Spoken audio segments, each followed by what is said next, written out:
It was a Friday evening in early October when Jenna, Mia, and Sophie decided to have a sleepover at Jenna's house. They were all juniors in high school, bored of the usual weekend routine, and Jenna's parents were out of town for the weekend, giving them the perfect excuse for a night of movies, snacks, and whatever mischief three teenage girls could dream up. Jenna's house was a modest two-story home on the edge of a quiet suburban street in Connecticut. The kind of place where the streetlights were dim, the houses were spaced far apart, and the occasional rustle in the trees at night made you pause. Nothing particularly creepy, or so they thought. The evening started out normal enough. They ordered pizza, spread blankets and sleeping bags across Jenna's living room, and put on a marathon of horror movies because, according to Mia, watching scary movies at a sleepover was the ultimate test of bravery. Jenna wasn't convinced. She always hated horror movies, but she didn't want to seem weak in front of her friends. Sophie, ever the instigator, had insisted on a few extra rules to make it more exciting. No lights after 11, no phones allowed except for emergency use, and they couldn't leave the living room for any reason except the bathroom. Jenna reluctantly agreed. It was only a game, after all. By around midnight, the room was dark except for the flickering light from the TV.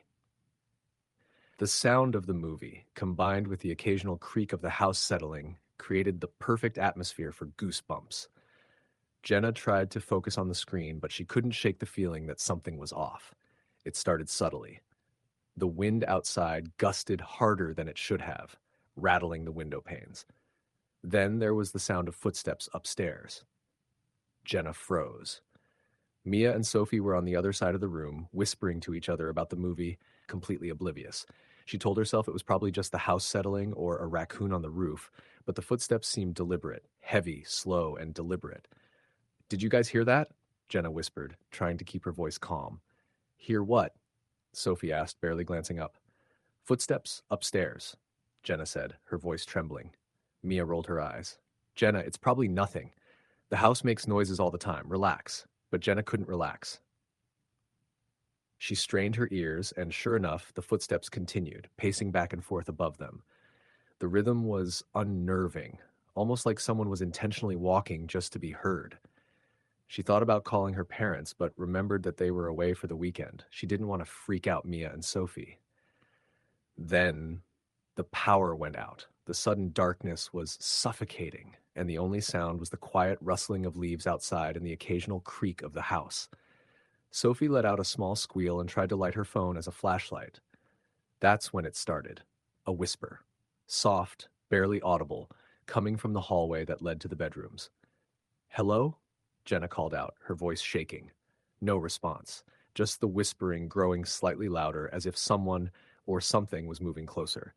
Mia grabbed Jenna's arm, suddenly pale, and whispered, "Did you hear that?" Before Jenna could answer, the hallway light flickered on by itself. It was a pale, dim glow, barely illuminating the empty corridor. The girls froze. There was no one there. But the feeling of being watched was overwhelming. Jenna felt her stomach knotting, and she wanted to scream but couldn't. The whispering continued, circling the living room now, though it wasn't coming from any specific direction. "Okay, this isn't funny anymore," Mia said. "Let's just go to sleep." They tried to huddle together in the living room under blankets, hoping that morning would come quickly. But sleep wouldn't come. Every time they closed their eyes, they heard the whispering and the occasional tap or scratch from upstairs. They tried to rationalize it. They were teenagers in a big, old house. But the rationalizing didn't stop the fear from growing. Around 2 a.m., the whispers stopped. Silence enveloped the house, but it was an unnatural silence, heavy and suffocating. Jenna, who had been sitting closest to the hallway, felt compelled to look. Slowly, almost without thinking, she turned toward the hallway. At first she saw nothing, but then she saw a shadow, tall, thin, impossibly still. It stood at the end of the hallway where the bathroom light never reached. It didn't move, didn't breathe, but Jenna swore she could feel its gaze. "Guys," she whispered, "there's someone." But when Mia and Sophie turned, the shadow was gone. Jenna rubbed her eyes, convinced she had imagined it. That's when she heard it, a soft, deliberate knock at the front door. One knock, then another, each spaced a few seconds apart. No one ever knocked like that. "Maybe it's just a neighbor?" Sophie said, though her voice sounded uncertain. Jenna didn't respond. Her hands were shaking. The knocking continued, slow, methodical. Then came a voice, faint, coming from outside the door, barely audible over the sound of the wind. It whispered Jenna's name. Jenna. Her heart nearly stopped. She ran to the door, yanking it open, expecting to see someone she knew. But the porch was empty. The street was empty. Just the rustling of the trees and the distant hum of a car somewhere far down the road. She slammed the door shut, but the feeling of being watched persisted. The rest of the night was a blur of fear and unease. Every sound made them jump. Every shadow looked alive.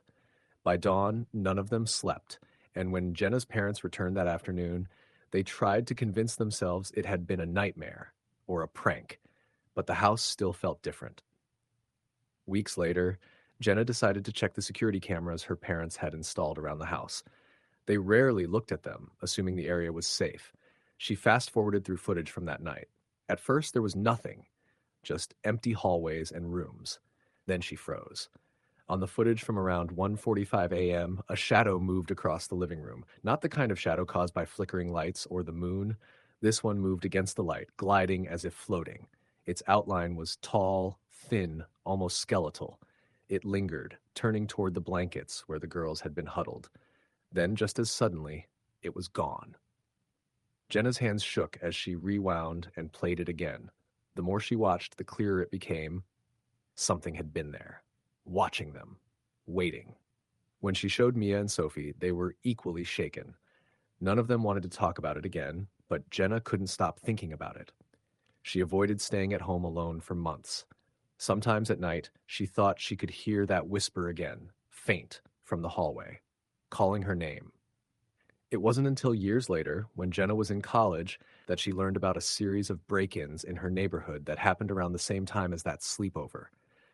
In every case, nothing was stolen, but the victims reported hearing whispers and seeing shadows. The police never caught anyone. The cases went cold. Jenna never forgot the way it felt. The weight of unseen eyes, the sound of footsteps above, the soft whisper calling her name. She never had another sleepover after that night. And sometimes, when she drives past her old house, she notices the porch light flicker, just like it did that night. And for a moment, she swears she hears it again, soft, deliberate, whispering her name. Years later, she heard from Sophie that she occasionally still felt watched, even at her own apartment. Mia, on the other hand, refused to go near Jenna's old street, claiming she would wake up in the middle of the night hearing footsteps in her apartment, just like that night. They never spoke about the sleepover again, not in detail, but each of them carried that night with them, a memory that would never fade. Jenna eventually moved far away, but every once in a while she receives a text from an unknown number. Nothing written, just her name. And sometimes she wakes up to the faint sound of footsteps in her apartment, slow, deliberate, pacing back and forth. She tells herself it's just her imagination, but she knows better. That night didn't end when the morning came. It followed them, a shadow that never left, a whisper that never stopped. Even now, Jenna locks her doors 3 times before going to sleep. She avoids being alone, avoids the dark. But some nights when the wind howls just right, she can almost hear it. Soft, deliberate, calling her name, waiting. And she knows deep down that it's still out there, still watching, still remembering that sleepover. Years turn into decades, but the memory never fades. The house where it all happened was eventually sold. New families moved in, children laughed in the yard, unaware of what had once walked those halls. But sometimes, neighbors reported strange noises. Whispers in the night, doors opening on their own, shadows flitting past windows. And on more than one occasion, someone would claim to hear a girl's voice calling a name. Soft, insistent. Jenna moved across the country, tried to start a new life, but the fear followed her. She never stayed in one place too long. She avoided sleepovers entirely, never letting friends or family stay over. It wasn't until she found herself working nights in a quiet hospital that she finally understood the depth of her fear. Alone in dark corridors, she would sometimes see shadows that moved just beyond her vision. Sometimes she'd hear whispers in empty rooms, and every time her mind would flash back to that night, to the way the shadow had lingered, to the soft, deliberate calling of her name. Even now, years later, she dreams of it.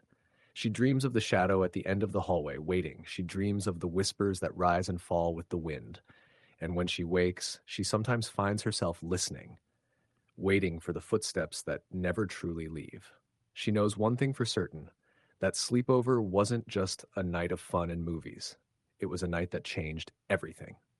A night that followed her through life, through sleep, and into the quiet moments when she least expects it. A night where she learned that some things don't stay in the past. Some things wait. Story the end. It was a Friday evening in late October when we decided to have a sleepover at my best friend Megan's house.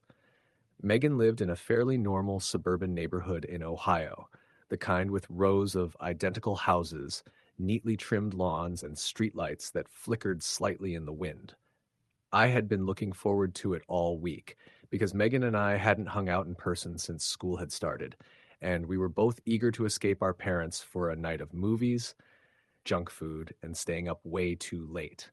When I arrived, the sky was already dark, and the air had a sharp chill that made the fall leaves crunch under my sneakers. Megan met me at the door, her hair messy and a wide grin on her face.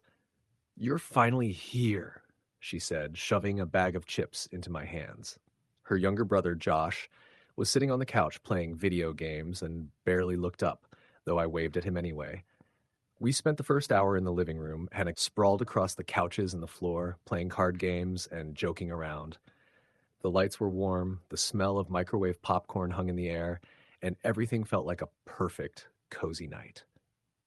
Around 9:30, we decided to set up a fort in Megan's room, using blankets, chairs, and anything else we could drape or stack. Once we were inside, we each grabbed our phones to start scrolling through social media, occasionally whispering and laughing at the memes we sent each other. It wasn't until around 10:45 that things started to feel off. Megan's house had a basement, but it wasn't finished, just concrete walls, a laundry area, and a few old storage boxes. We'd never really spent much time down there, except to grab extra snacks or costumes for Halloween, but that night Megan suggested we go check it out with flashlights, just for fun. I hesitated, but agreed, because sleepovers are all about daring each other. The stairs creaked under our weight as we descended, and a musty, damp smell hit me immediately. The basement was colder than the rest of the house, the air thick and stale. Megan's flashlight flickered, and the beam landed on a few dusty boxes stacked in a corner. "Let's see what's in these," she whispered, more excited than cautious. I held the flashlight steady while she pulled the top box down.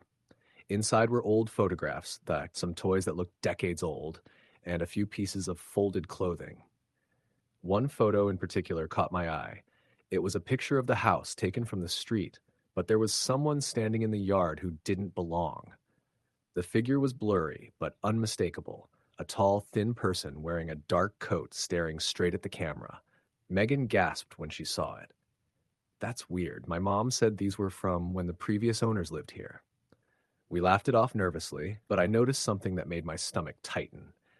There were more photos in that box, all taken from outside the house, showing the yard at different times of day.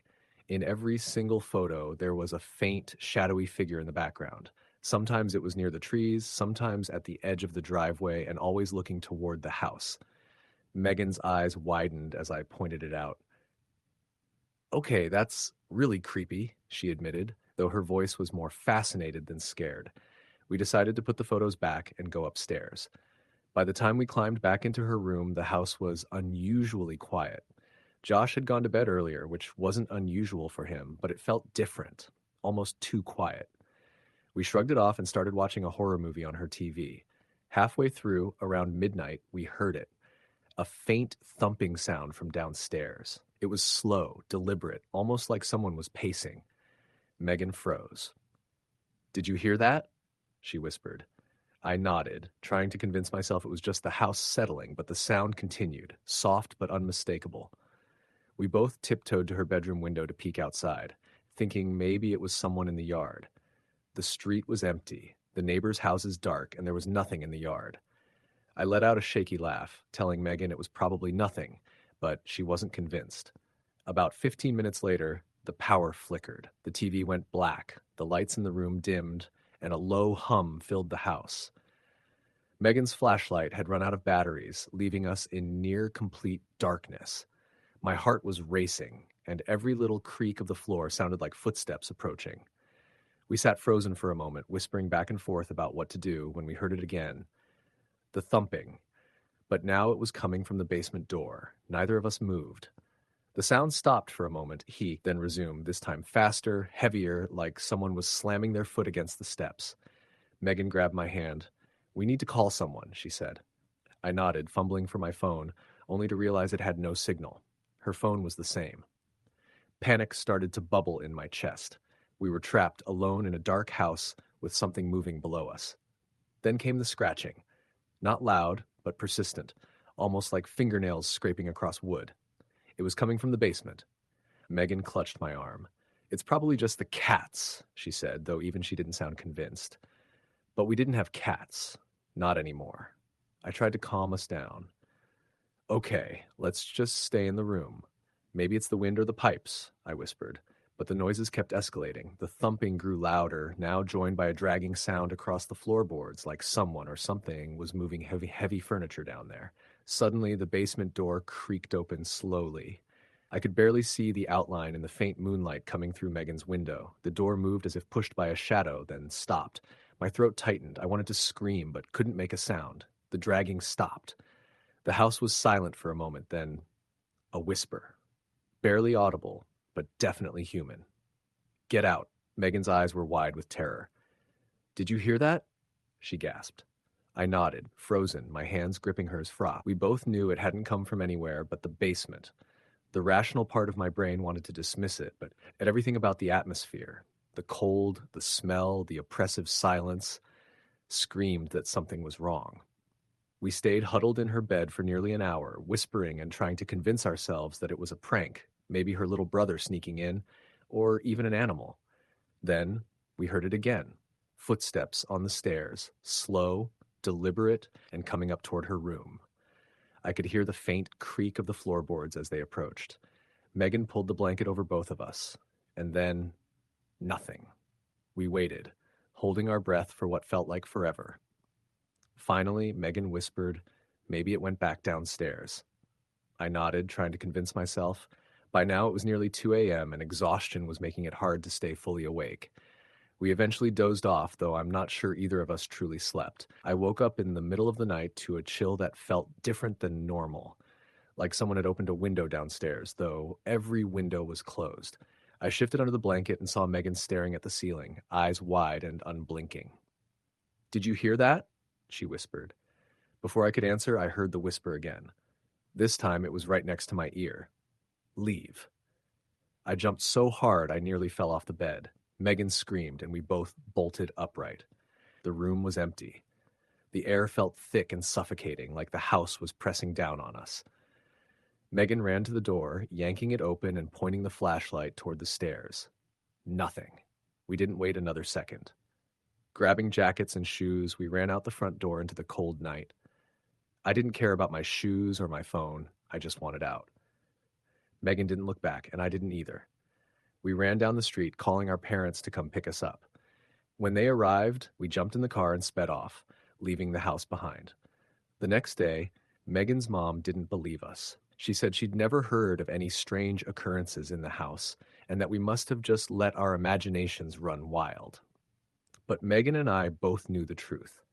We swore never to talk about what happened, yet we couldn't forget the photos in that basement box, the shadowy figure, or the whispers that told us to leave.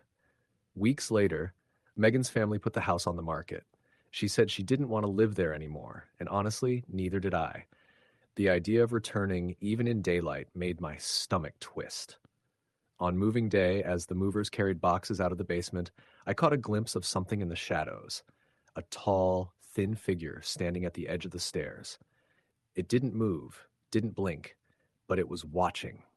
I froze for a moment before pulling Megan away. We didn't speak a word on the drive to our new school district, and I don't think we've ever looked back. But sometimes, when I close my eyes at night, I can still hear it. The slow thump of footsteps, the dragging sound across the floor, and the whisper that will haunt me forever. Leave. Even now, years later, whenever I think about that night, I feel the same chilling cold that gripped me in Megan's room, the oppressive darkness of the basement, and the unmistakable presence of something not human watching us. Sleepovers were never the same after that. We tried to pretend it was just a weird fluke, but deep down, we both knew that something had lived in that house and that it had wanted us out. I never stayed overnight at anyone's house again for a long time, and Megan stopped inviting friends over completely. It wasn't the kind of fear you could shake off by turning on a light or leaving the house for a few minutes. It was the kind that burrows into your memory, the kind that leaves a permanent imprint on how you experience safety. We eventually heard that the house had been sold to a couple who renovated it completely, gutting the basement and removing the old, dusty boxes. Friends of mine who live in the area say the house is normal now, that nothing weird ever happens.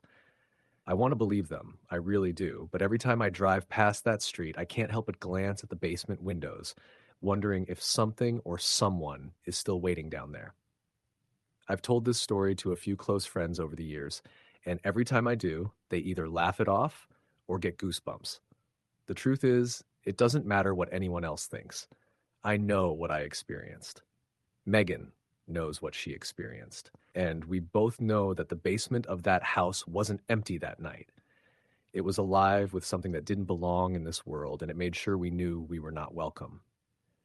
Even typing this now, years later, I feel my chest tighten and my hands grow cold, as though that night is still pressing down on me. I don't know if anyone will ever believe me completely, but the memory is too real, the fear too palpable, and the whispers too haunting to ever forget. I only hope that the next people who live in that house never experience what we did. But if they do, I hope they run. Story the end. It was a Friday evening in early October, the kind where the air carries that subtle chill and the fading daylight leaves the streets under a golden, sleepy haze. 6 friends from my high school, me, Jenna, Mark, Alex, Taylor, and Lindsay, decided to have a sleepover at Jenna's house. Her parents were out for the weekend visiting relatives, which made the prospect of an unsupervised night thrilling. Jenna lived on the outskirts of a small American town, in a neighborhood lined with aging maple trees, sidewalks cracked and overgrown with weeds, and the occasional stray cat slinking between lawns. It felt quiet, almost too quiet, as if the neighborhood itself was holding its breath. We arrived around 7 in the evening, each of us lugging blankets, sleeping bags, and bags of snacks. Jenna's house was old but charming, with creaky wooden floors and walls lined with faded wallpaper. The living room had a big fireplace, though it hadn't been used in years, and a television that looked ancient but still worked. The plan was simple: movies, snacks, maybe a little truth or dare, and staying up way too late, just like every other sleepover we'd had. But something about the way the house felt that night, it was subtle, a little off, made me uneasy the moment I stepped inside. We started by setting up sleeping areas on the floor of the living room.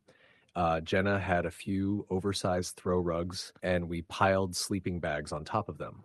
We laughed, unpacked snacks, and started watching a horror movie marathon. There was popcorn, candy, soda, and the occasional teasing about who would scream first at the jump scares. Everything was normal, or at least it seemed normal. By around 10:30, we had finished the first couple of movies. We decided to take a break from screen time and play a game of truth or dare. Initially, the dares were tame: standing on a chair, singing a song, or pretending to be a ghost. But as the night grew later and shadows stretched across the room from the flickering lamp, someone suggested we play Bloody Mary. None of us were really serious. We laughed it off, thinking it was just a silly tradition. Jenna had a full-length mirror in her hallway that was perfect for the game. We turned off the lights, leaving only the hallway lamp dimly lit, and huddled around it. Each of us took turns chanting her name 3 times while the others waited with exaggerated fear. Nothing happened, of course. We laughed at our overreactions and moved on. By midnight, the fun started to dwindle. Uh, some of us were getting tired, while others wanted to stay up longer. The living room was dark, except for the faint glow of the TV, which was now playing some late-night horror channel rerun. I was sitting near the window, looking outside at the quiet street, when I noticed movement. A figure was standing at the end of the driveway. I squinted, trying to make out who it was. "Hey," I said quietly to the others. Does anyone else see that? Mark looked up and frowned. See what? That by the driveway. Someone's standing there. Everyone turned to look. The figure was pale, motionless, just standing and staring at the house. Taylor joked, probably just someone walking their dog or something, but there were no dogs in sight. We laughed nervously, convincing ourselves it was nothing. Eventually, the figure disappeared behind a bush. We went back to our movies, but I couldn't shake the uneasy feeling. Every few minutes, I found myself glancing at the window, half expecting to see the figure again. Around 1:30 a.m., we decided to play another game, something to keep us awake and distracted. This time, we chose a simple card game. The rules didn't matter. We were just trying to focus on something mundane, something that could cut through the tension building in the air. About an hour later, Lindsay started complaining that she felt like someone was watching her. At first, we teased her, calling her paranoid. But as her voice grew more serious, even the joking fell away. She was looking at the corner of the living room where the darkness seemed thicker, almost moving. I swear, she whispered, there's someone there. I can feel it. Jenna's parents' house had been empty for years at night, and I had never felt anything strange here before. But that night, everything seemed alive. The shadows seemed to twitch, and the silence outside was oppressive. We all tried to laugh it off again, but it was half-hearted. Suddenly, the sound of footsteps echoed through the hallway. Not upstairs, not in the living room, but from the empty kitchen. They were slow, deliberate. We froze. None of us moved. The footsteps stopped, then resumed, this time heading toward the living room. Mark whispered, "It's probably the floorboards. Old houses make weird noises." But the steps didn't sound like floorboards. They sounded heavy, like someone was pacing, and they ended right outside the living room. The lights flickered. For a moment, we were plunged into darkness, the glow from the TV our only guide. Then the lamp by the mirror flickered and died, leaving us in near-complete darkness. Panic set in. Jenna grabbed a flashlight from the kitchen drawer and clicked it on. The beam swept across the room, landing on nothing. Then we noticed it, the mirror in the hallway. Something was written on it, smeared as though with finger marks. "Leave now." We screamed. Not a playful, joking scream. This was raw terror. Nobody spoke. We were frozen, our hearts hammering. I fumbled for my phone, but the signal was dead. No service. Then we heard breathing, slow, deliberate, and heavy, coming from the hallway. The mirror reflected a shadow at its edge, tall and impossibly thin. Lindsay's voice broke as she cried, "It's right there." Suddenly, the figure darted across the hallway and vanished into the darkness of the living room. We scrambled, trying to turn on every light, but none would work. Jenna ran to the back door, threw it open, and shouted for someone to help. No sound answered her. The street outside was empty, silent, dead. We huddled together in the center of the room, terrified. Time became a blur. Every creak of the floor, every whisper of wind against the windows made us jump. Then, as if triggered by our fear, the TV turned on by itself. The screen showed static at first, then a distorted image of the six of us huddled in the middle of the room. We could see ourselves, clearly, and yet the image flickered with glitches, as though something was wrong. A voice crackled through the TV, low and gravelly. "You shouldn't be here." We screamed again. Mark grabbed a chair and swung it at the screen, smashing it to pieces. The voice stopped, but the room didn't feel safer. Shadows stretched unnaturally, curling along the walls. The air grew colder, almost icy. Then came the whispering. Faint at first, almost indistinguishable. Then louder, repeating over and over, "Get out! Get out! Get out!" Jenna made a snap decision. "We're leaving," she said firmly. We grabbed our shoes, bags, and anything else we could carry. As we reached the front door, the shadow from earlier appeared again, taller now, its form blurred and shifting. It blocked the exit. We froze, terrified, but Lindsay screamed and threw a soda can at it. The shadow recoiled, just enough for us to dash past it into the night. We ran down the street, barefoot, into the dark. None of us spoke, only gasping and sobbing until we reached a neighbor's house. We banged on their door until someone answered. A man in his 50s opened the door, looking confused and alarmed. We told him what happened. He frowned and said, "Jenna's house? Nobody's lived there for months, ever since the old family moved away. How did you get in?" We looked at each other, realizing something was horribly wrong. Jenna had the keys. We had all been inside. But the neighbor insisted, "That house has been empty, windows boarded, doors locked. There's no way someone could have been inside." Terrified and confused, we left and spent the rest of the night at the neighbor's, too afraid to go home. By morning, Jenna and her parents returned early. The house looked normal. No broken lights, no smashed TV, no smeared mirror. It was as if nothing had happened. We never spoke of that night again, at least not in detail. But every now and then, when one of us walks past a dark, empty house, the memory resurfaces. The footsteps, the whispering, the shadow that shouldn't have been there. And we remember something else too. When we were running through the dark streets that night, we weren't just running away from a shadow. We were running from something that had followed us home, something that had chosen to watch us, waiting for the next time we weren't careful. Years later, I learned that the family who had lived in that house before Jenna's parents had moved out suddenly after claiming they were being watched. Neighbors had reported strange noises, shadows, and cold spots. Police never found anything, and the story faded into local legend. But I know the truth. Some nights when I'm lying in bed, I swear I hear soft footsteps outside my window. And sometimes, if I look closely in the dark, I think I can see a shadow, tall and thin, watching. Story the end.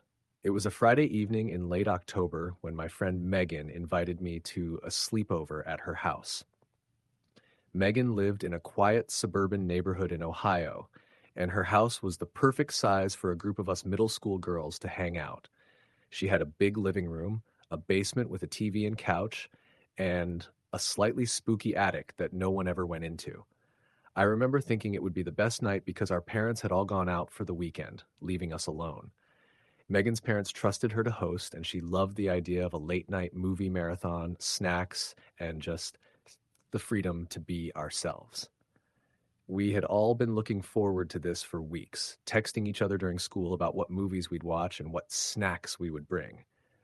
By the time I arrived around 7, the house smelled like buttered popcorn and cinnamon rolls. Megan had baked them earlier. In addition to her, there was my best friend, Claire, and 2 other girls from our class, Alyssa and Jenna. We dumped our sleeping bags in the living room, grabbed blankets and pillows, and set up the area in front of the TV. Our initial plan was to watch horror movies because, as we told ourselves, it was October and scary movies were a tradition. But we were all a little older than 13, and part of the excitement was also proving we weren't scared of anything. The first few hours passed in a blur of laughter and movie quotes. At some point, we began daring each other to go into the attic, which Megan swore was haunted by a long-gone relative, though we all knew she was just trying to scare us. The attic door was in the hallway upstairs, and it had this old, creaky handle that made a horrible screech whenever it was turned. Every time someone went near it, the floorboards below seemed to groan. I laughed it off, but a small part of me felt nervous when I walked past it to go grab more snacks from the kitchen. By 11, the energy in the room had shifted. We had finished the first movie, a moderately scary one, and decided to start one that was supposed to be ultra terrifying. Alyssa, who always liked to push the limits, suggested we turn off all the lights in the living room and watch with only the TV's glow. The idea sounded fun at first, and we all agreed, though I remember feeling a little uneasy as the lights clicked off and shadows seemed to creep along the walls. Jenna mentioned she felt like someone was watching us, but we all laughed, saying it was just her imagination. That's when we noticed the first weird thing. The TV flickered. Not the kind of flicker you get when a movie scene is bright or dark. It was irregular, like the power was unstable. We groaned, thinking the old wiring in Megan's house was acting up. But then the power to the kitchen and hallways dimmed slightly too, leaving only the living room fully lit by the TV. Claire joked that maybe the ghost in the attic didn't want us watching movies in peace, and we all laughed again, though I could tell everyone was a little more on edge. Around midnight, Megan suggested we play a game of Truth or Dare. It started innocently, questions about crushes, dares like doing silly dances, but then Alyssa dared Jenna to go upstairs and knock on the attic door. "If you're scared, you lose," Alyssa said, her voice teasing. Jenna hesitated, then slowly walked up the stairs, her footsteps barely audible over the thumping of our hearts. She reached the attic door and knocked. We all waited in silence, but nothing happened. Just as we were about to tease her for being a scaredy cat, the door creaked open slightly, though no one was touching it. We all froze. Jenna bolted down the stairs, pale and trembling, whispering that the door had opened on its own. Megan insisted it must have been the wind, even though the windows were closed. Still, none of us wanted to go near the attic anymore. We tried to shake it off and return to the movie, but by now the atmosphere had changed. It felt heavier, like something invisible was pressing on the room. Claire tried to make jokes, but her laughter didn't sound real. It was too forced. Then, about an hour later, during a particularly dark scene in the movie, the TV screen went completely black. We sat there staring at it until a faint static appeared. At first, we thought it was a cable problem, but then we heard it.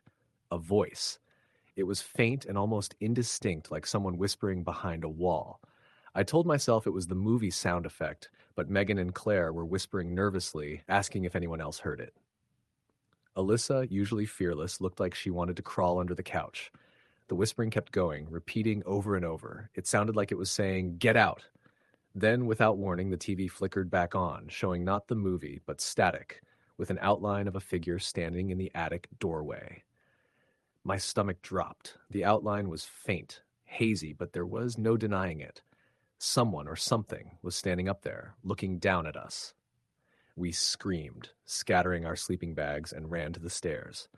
Megan tried to reassure us, saying it had to be a trick of the light or a reflection, but no one believed her. Even now, I remember the sheer panic as all four of us huddled together, staring up at the attic that had always seemed just a bit spooky. After a few minutes of frozen fear, Claire suggested we call Megan's parents. Megan shook her head. They were out of town, she reminded us, and their cell signal in the house was spotty. Jenna, shaking violently, suggested we leave, but our parents had explicitly told us not to leave without them. None of us knew what to do. Then came the sound of footsteps, slow, deliberate, coming from the attic stairs. We held our breath, staring at the ceiling. The attic stairs weren't supposed to be open. The last we checked, the door had only cracked, not the fold-down stairs. But now, the soft creak of wood echoed down toward the hallway. Someone, or something, was coming down. We tried to remain silent, hoping maybe it would go away, but the sound stopped abruptly at the top of the stairs. Then there was a soft, dragging noise. It was coming toward the living room. We were paralyzed with fear. Megan whispered that maybe it was just an animal, like a raccoon or a stray cat, but the dragging sound was too heavy, too purposeful. Something was moving, and it wasn't small. Suddenly, Alyssa let out a scream. Something had touched her shoulder. I can still feel the shock of that moment, the weight, the chill. She spun around, and we all saw it. A dark figure, completely black, no distinguishable features, standing just at the edge of the living room. Its presence was suffocating, like the air itself had thickened. It didn't move like a human. Its shape seemed wrong, shifting slightly as if it wasn't fully solid. We all screamed at the same time. Megan grabbed my hand, pulling us toward the front door, but when we reached it, it was like locked. Every door and window in the house was suddenly locked, even though we had left them open earlier. Panic consumed us. We were trapped. The figure didn't move closer, but it stayed there, silently, as if watching. Time seemed to stretch. The whispering started again, faint at first, then growing louder, echoing from every corner of the room. "Get out! Get out! Get out!" it said in a hollow, distorted voice. My mind raced. We had no cell service, we couldn't open the doors, and there was no one to call. The rational part of me wanted to say it was a hallucination, a prank, but the cold dread in my chest told me this was real. After what felt like hours, but was probably only minutes, the figure vanished. The whispering stopped, and the doors unlocked. We didn't speak. We didn't move. Slowly, cautiously, we fled to the car in the driveway. Megan's parents were supposed to be back late Sunday, but none of us could stay in that house. We piled in my car, shivering, too scared to even talk. We drove to Claire's house, where her parents were awake and confused by the sight of 4 pale, trembling girls in pajamas at 1:30 a.m. The next day, we didn't talk about it much, each of us avoiding the subject as if ignoring it could erase what had happened. But I remember sneaking back to Megan's house later in the day while she was at school, curious and still terrified. The attic door was closed, normal, and nothing seemed out of place. My rational brain wanted to tell me it had all been some combination of fear, shadows, and imagination. But then I noticed the scratch marks on the edge of the attic stairs, deep gouges that had not been there before, as if something had clawed at the wood from the inside. I ran back to my car and refused to go near the house again. It's been years since that night, but I still can't forget it. Megan eventually moved away and we all went to high school, but sometimes when I'm alone at night, I swear I can hear that whispering in the corner of my room. I've never told anyone else outside that group because people wouldn't believe me. 4 girls saw it, felt it, and were terrified by it. We never had another sleepover at Megan's house, and the attic remained off limits forever. Even writing this now makes my stomach churn. That night was real, and I know without a doubt that we were never alone in that house. There was something there, something that wanted to scare us and maybe even trap us, and it left behind more than just fear. It left behind a warning we didn't understand at the time. I'll never forget it, and I'll never go back. Story the end. It was a Friday night in late October, and the kind of chilly air that hinted at the coming winter had settled over the suburban town of Maplewood, New Jersey. I was 16, a junior in high school, and had been invited to my best friend Megan's sleepover. Megan lived just a few blocks away in a split-level house that always seemed cozy, warm, and inviting. Her parents were away for the weekend, a detail she made sure to emphasize as she grinned at me while I crossed her driveway. The street was quiet. Most of the neighbors' lights were off, giving the whole block a slightly abandoned feel that should have set me on edge, but I ignored it. Sleepovers were exciting, a chance to stay up late, gossip, and watch movies that scared us silly. Megan answered the door in a flannel shirt, her hair still damp from a shower, and we hugged briefly before she led me inside. Her house smelled like cinnamon and laundry detergent, an odd combination that somehow felt comforting. Downstairs, the living room was dimly lit by a single lamp. Pillows and blankets were strewn over the carpet where our friends, Sarah, Jenna, and Lisa, were already sitting. They waved when I walked in, and Megan immediately shoved a bowl of popcorn into my hands. "You're just in time for the first horror movie," Megan said. "I picked something really scary." We settled onto the floor, blankets wrapped around our legs, and started the movie. It was one of those old slasher films from the late 80s, the kind with cheesy special effects but genuinely unsettling jump scares. The first hour went by quickly. We screamed at the screen, laughed, and occasionally glared at each other when someone squealed too loudly. I was used to movies scaring me, but there was a particular tension in Megan's house. The shadows cast by the lamp danced across the walls in strange ways, and every creak of the house made me jump. At first, I chalked it up to my imagination. Old houses tend to make noises at night, after all.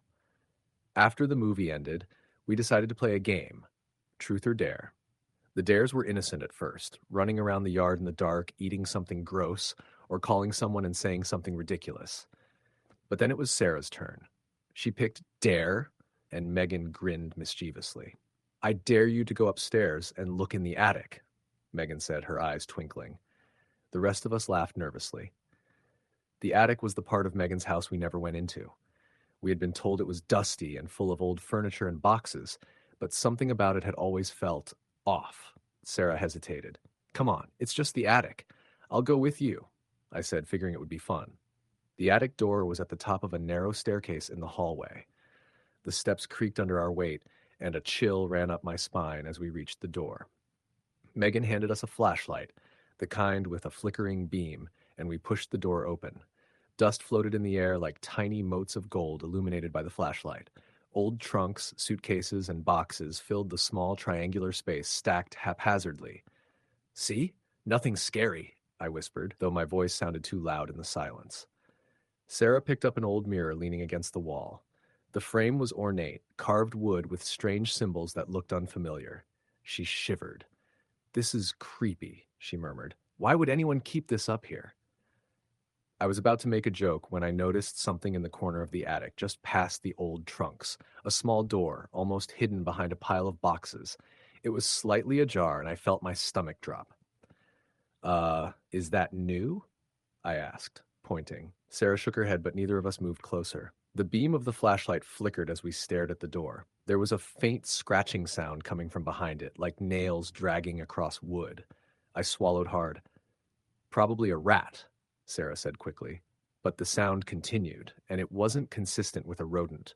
It was deliberate, rhythmic, almost like something was trying to get out. My pulse quickened, and I felt the first genuine pang of fear that night. Let's go back downstairs, I said, but Sarah was rooted to the spot. The door creaked wider on its own, revealing a set of stairs leading down into complete darkness. I I don't think we should, Sarah whispered. Yeah, let's just go, I insisted, trying to sound braver than I felt. But before we could move, a cold gust of air swept past us, extinguishing the flashlight beam for a moment. When it flickered back on, we saw it, shadows moving at the bottom of the hidden staircase. Not a trick of the light, but definite, fluid movement. Something was down there. We screamed, dropped the flashlight, and bolted down the attic stairs, nearly tripping over each other. Megan and the others were waiting at the bottom, faces pale. What happened? Megan asked, concerned. We saw something, I stammered, still shaking. There's something in the attic. Megan's smile faded. I don't know what you mean. But then Sarah spoke up. There's a door and stairs, and something was moving down there. Megan's expression hardened. You shouldn't have gone up there, she said quietly. That attic, it's not safe. There are things in this house you don't see. Things that follow you if you look. I laughed nervously. Follow us? Come on, Megan, it's just an old house. But Megan didn't laugh. Instead, she went over to the front window and drew the blinds, even though it was still early evening. The room felt suddenly heavier, the air thicker, as if the house itself was holding its breath. We tried to shake it off, deciding to play board games instead, but I couldn't focus. Every creak and groan of the house set my nerves on edge. By midnight, we had all settled in Megan's room on the top floor. The lights were off, and we had blankets over us, whispering in the dark. I still think the attic is weird, Sarah said, hugging her knees. I just don't want to think about it, Jenna said, closing her eyes. But I couldn't stop thinking. Something about that door, the stairs, the movement, it felt alive. And as I drifted towards sleep, I thought I heard something else. Faint whispers, almost imperceptible, coming from the hallway outside Megan's room. I shook my head. It's just the wind, I whispered to myself, trying to force my eyes closed. But the whispers grew louder, forming words I couldn't quite understand. My pulse raced, and I felt a chill crawling up my spine. Suddenly, a loud bang echoed through the house, like a door slamming shut. Megan sat up with a startled yelp, and we all scrambled to turn on the lights. The hallway outside was empty, but the air was icy. We searched the house, calling for her parents, but there was no one there. By now, my fear had turned into a gnawing panic. Every shadow looked like it was moving, every sound amplified. Megan tried to calm us. It's okay, probably just the wind again, she said, though her voice lacked conviction. We all lay back down, but the noises didn't stop. Scratches at the bedroom door, faint footsteps in the hallway, whispers that seemed to circle around the room. At some point, I must have dozed off because the next thing I remember, it was after 2 a.m. I woke to a sensation of pressure on my chest. My eyes shot open. Megan's room was dark, but I could see a vague silhouette at the foot of the bed, crouched low, watching us. I froze, unable to scream, as the figure slowly rose. It didn't walk. It moved too fluidly, almost gliding. Its head tilted unnaturally, and in the dim moonlight from the window, I could see the pale, hollow eyes staring directly at me. I wanted to scream. No sound came out. Megan stirred beside me, murmuring something, but didn't wake fully. The figure started moving toward the closet, and as it did, the air grew colder, our breath visible in little clouds. I realized it wasn't alone. Other shadows moved along the walls, barely perceptible, like a living darkness. Suddenly, the lights in the hallway flickered on. Megan's parents had returned early? But no. When the door opened, there was no one there, just more darkness pressing in from the hall. The figure at the foot of the bed lunged, and I finally managed to scream. Everyone woke instantly. We grabbed pillows and tried to fight it off. But the figure seemed to dissipate when touched, vanishing into the shadows. That was the only moment of clarity before chaos erupted. We heard banging from the attic, the front door slamming open and shut repeatedly, and the whispers now loud enough to understand, repeating our names over and over. We huddled together, crying, unsure what to do. Finally, in a desperate move, Megan grabbed her phone and called her neighbor, Mr. Hart Thompson. He came running, flashlight in hand, and immediately the house felt different. The noises stopped, the shadows retreated, and the oppressive atmosphere lifted slightly. We explained what happened in fragmented sentences, tears streaming down our faces. Mr. Thompson looked grim. "You kids shouldn't be messing around in that attic," he said quietly. "There are stories, things that have been in that house for decades. Your friend's parents might not believe it, but you did the right thing calling me." We stayed at Mr. Thompson's until Megan's parents arrived, shaken and confused. We refused to go back upstairs until morning, and when we finally did, the attic door was firmly shut, with no hidden stairs behind it. The mirror Sarah had picked up was gone, replaced with a plain wall. Nothing was ever the same after that night.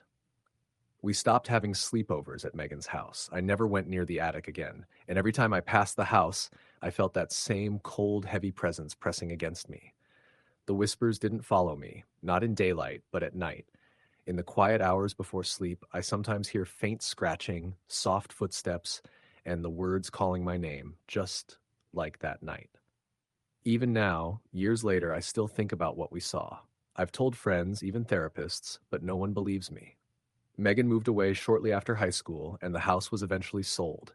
I don't know what became of it, or if the new owners ever noticed anything strange. But I remember every time I think of that night, the way the shadows moved, the way the house seemed alive, and I know with absolute certainty that something there was watching us, waiting for us, and maybe, just maybe, it still is.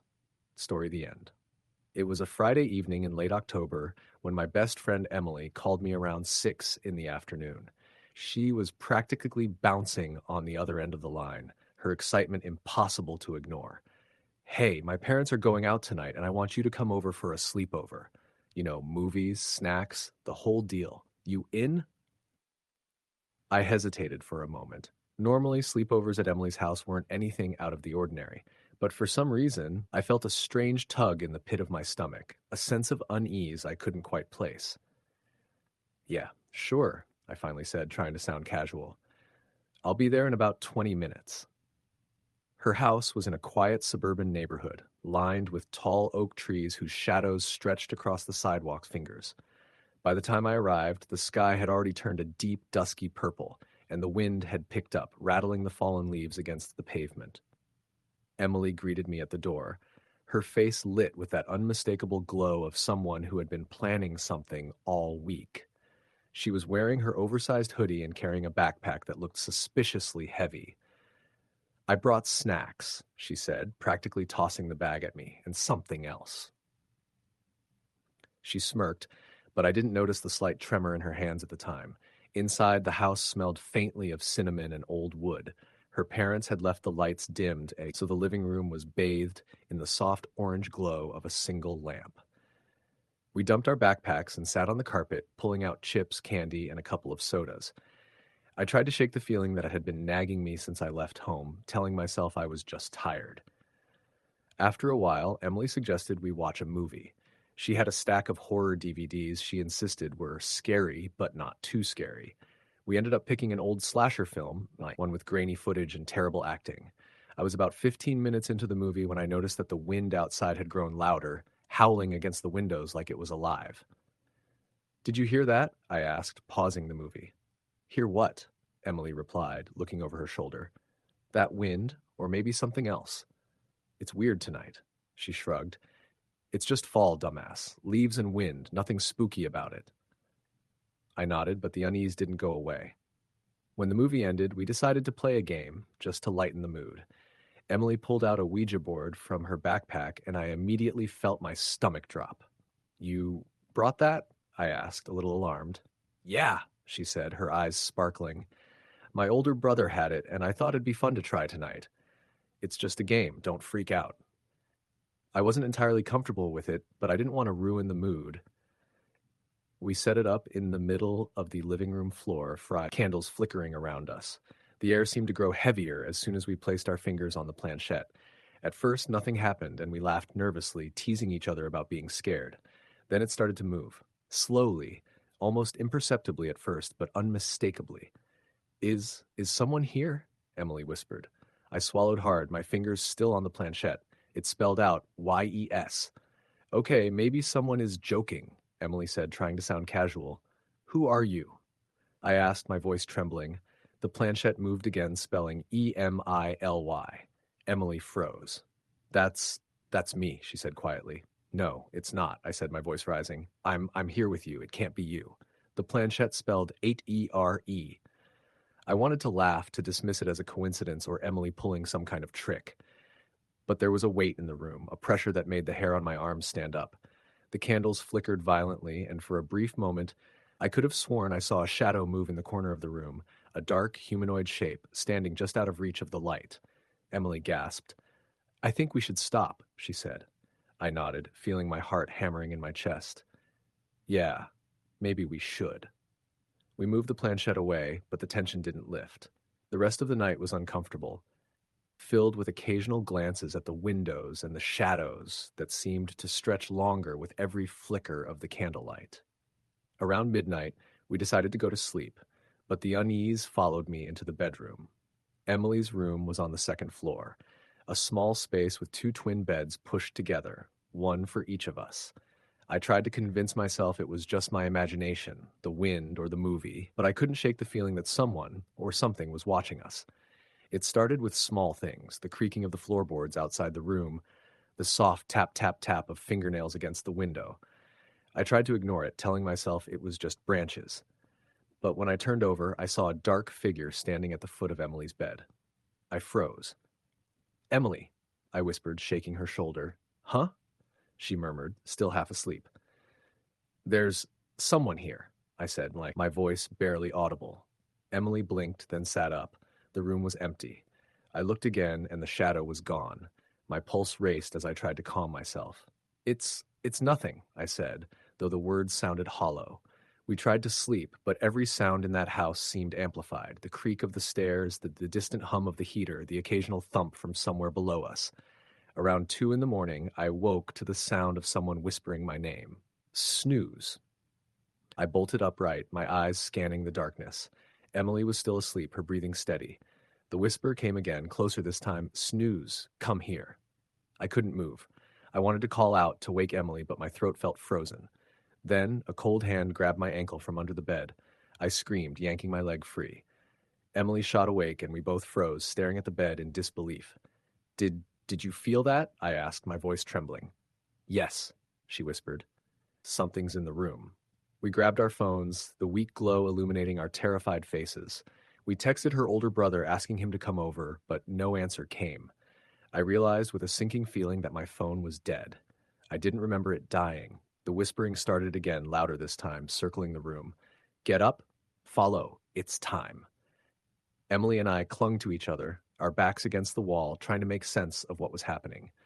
Then, the door creaked open slowly, as if pushed by an invisible force. A chill swept into the room, carrying the faint scent of something rotting, metallic, like blood. Stay together, Emily whispered. We crawled to the door, hearts pounding, trying to be as quiet as possible. I peeked out into the hallway. The house was empty, or at least it appeared that way. But I could feel it. The presence, moving, watching, waiting. Suddenly, the lights in the hallway flickered on and off. Each time they flashed, I saw figures, just for a fraction of a second, standing at the end of the hall. Tall, dark silhouettes, faceless, with limbs that bent wrong, almost like they weren't human. We ran. We ran down the stairs, slamming into each other, stumbling over the furniture in the living room. I grabbed the front door handle. Frozen. It wouldn't budge. Try the back, Emily screamed. We raced to the kitchen, yanking open the sliding glass door. The backyard was pitch black, the trees swaying in the wind. We ran across the yard, barefoot, our skin prickling as if hundreds of eyes were on us. When we reached the street, gasping for breath, I turned back. The house looked normal from the outside, quiet, unassuming. Nothing seemed wrong. And yet I could feel it, the same presence, pressing against us from every direction. We didn't stop running until we reached my house. My parents were asleep, oblivious to the terror that had unfolded. Emily and I sat in my room, trying to catch our breath, listening to the sounds of the night outside. I I don't know what that was, Emily said finally, voice shaking. I don't either, I admitted, but it's real. I felt it, saw it. We didn't speak again that night, and when morning came, the sunlight did little to erase the fear. We decided to forget the Ouija board, to burn it, to pretend it had never happened. Weeks passed, school, homework, life, but something lingered. Sometimes, in the quiet of the night, I would hear faint whispers calling my name. Always, at the same time, Emily and I had been running from that house. Sometimes shadows moved where they shouldn't, and I could swear I saw figures at the edge of my vision. Then, one day, Emily's parents mentioned moving. She didn't explain why, just said they wanted a fresh start. I didn't press, but I understood. I didn't ask questions about the Ouija board either. It was safer that way. Years later, I learned from a mutual friend that Emily's older brother had been obsessed with the occult. He had collected books, objects, rituals, some of which were dangerous. I realized then that whatever we had awakened that night, we hadn't simply been playing a game. We had crossed a threshold, and whatever it was had followed us, patient, waiting for its next chance. Sometimes I still wake up to whispers. Sometimes I see shadows out of the corner of my eye. And every so often, when the wind howls just right, I remember that night, the sleepover that should have been fun, the night when I learned that some things are better left alone. And I know, deep down, it's not over. Story the end. It was a Friday night in late October when we all piled into Jessica's living room, armed with sleeping bags, snacks, and enough excitement to fill the entire block.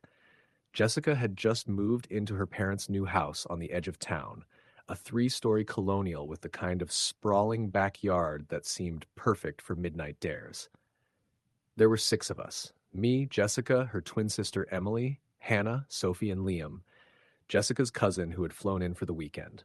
We were 15 and 16 years old, the perfect age for both curiosity and recklessness, and that night we had planned nothing but movies, junk food, and ghost stories. Jessica's house was still slightly empty, boxes stacked in corners, and the smell of fresh paint lingering in the air. Her parents were at a weekend conference, leaving us completely unsupervised, which only made the night feel more thrilling.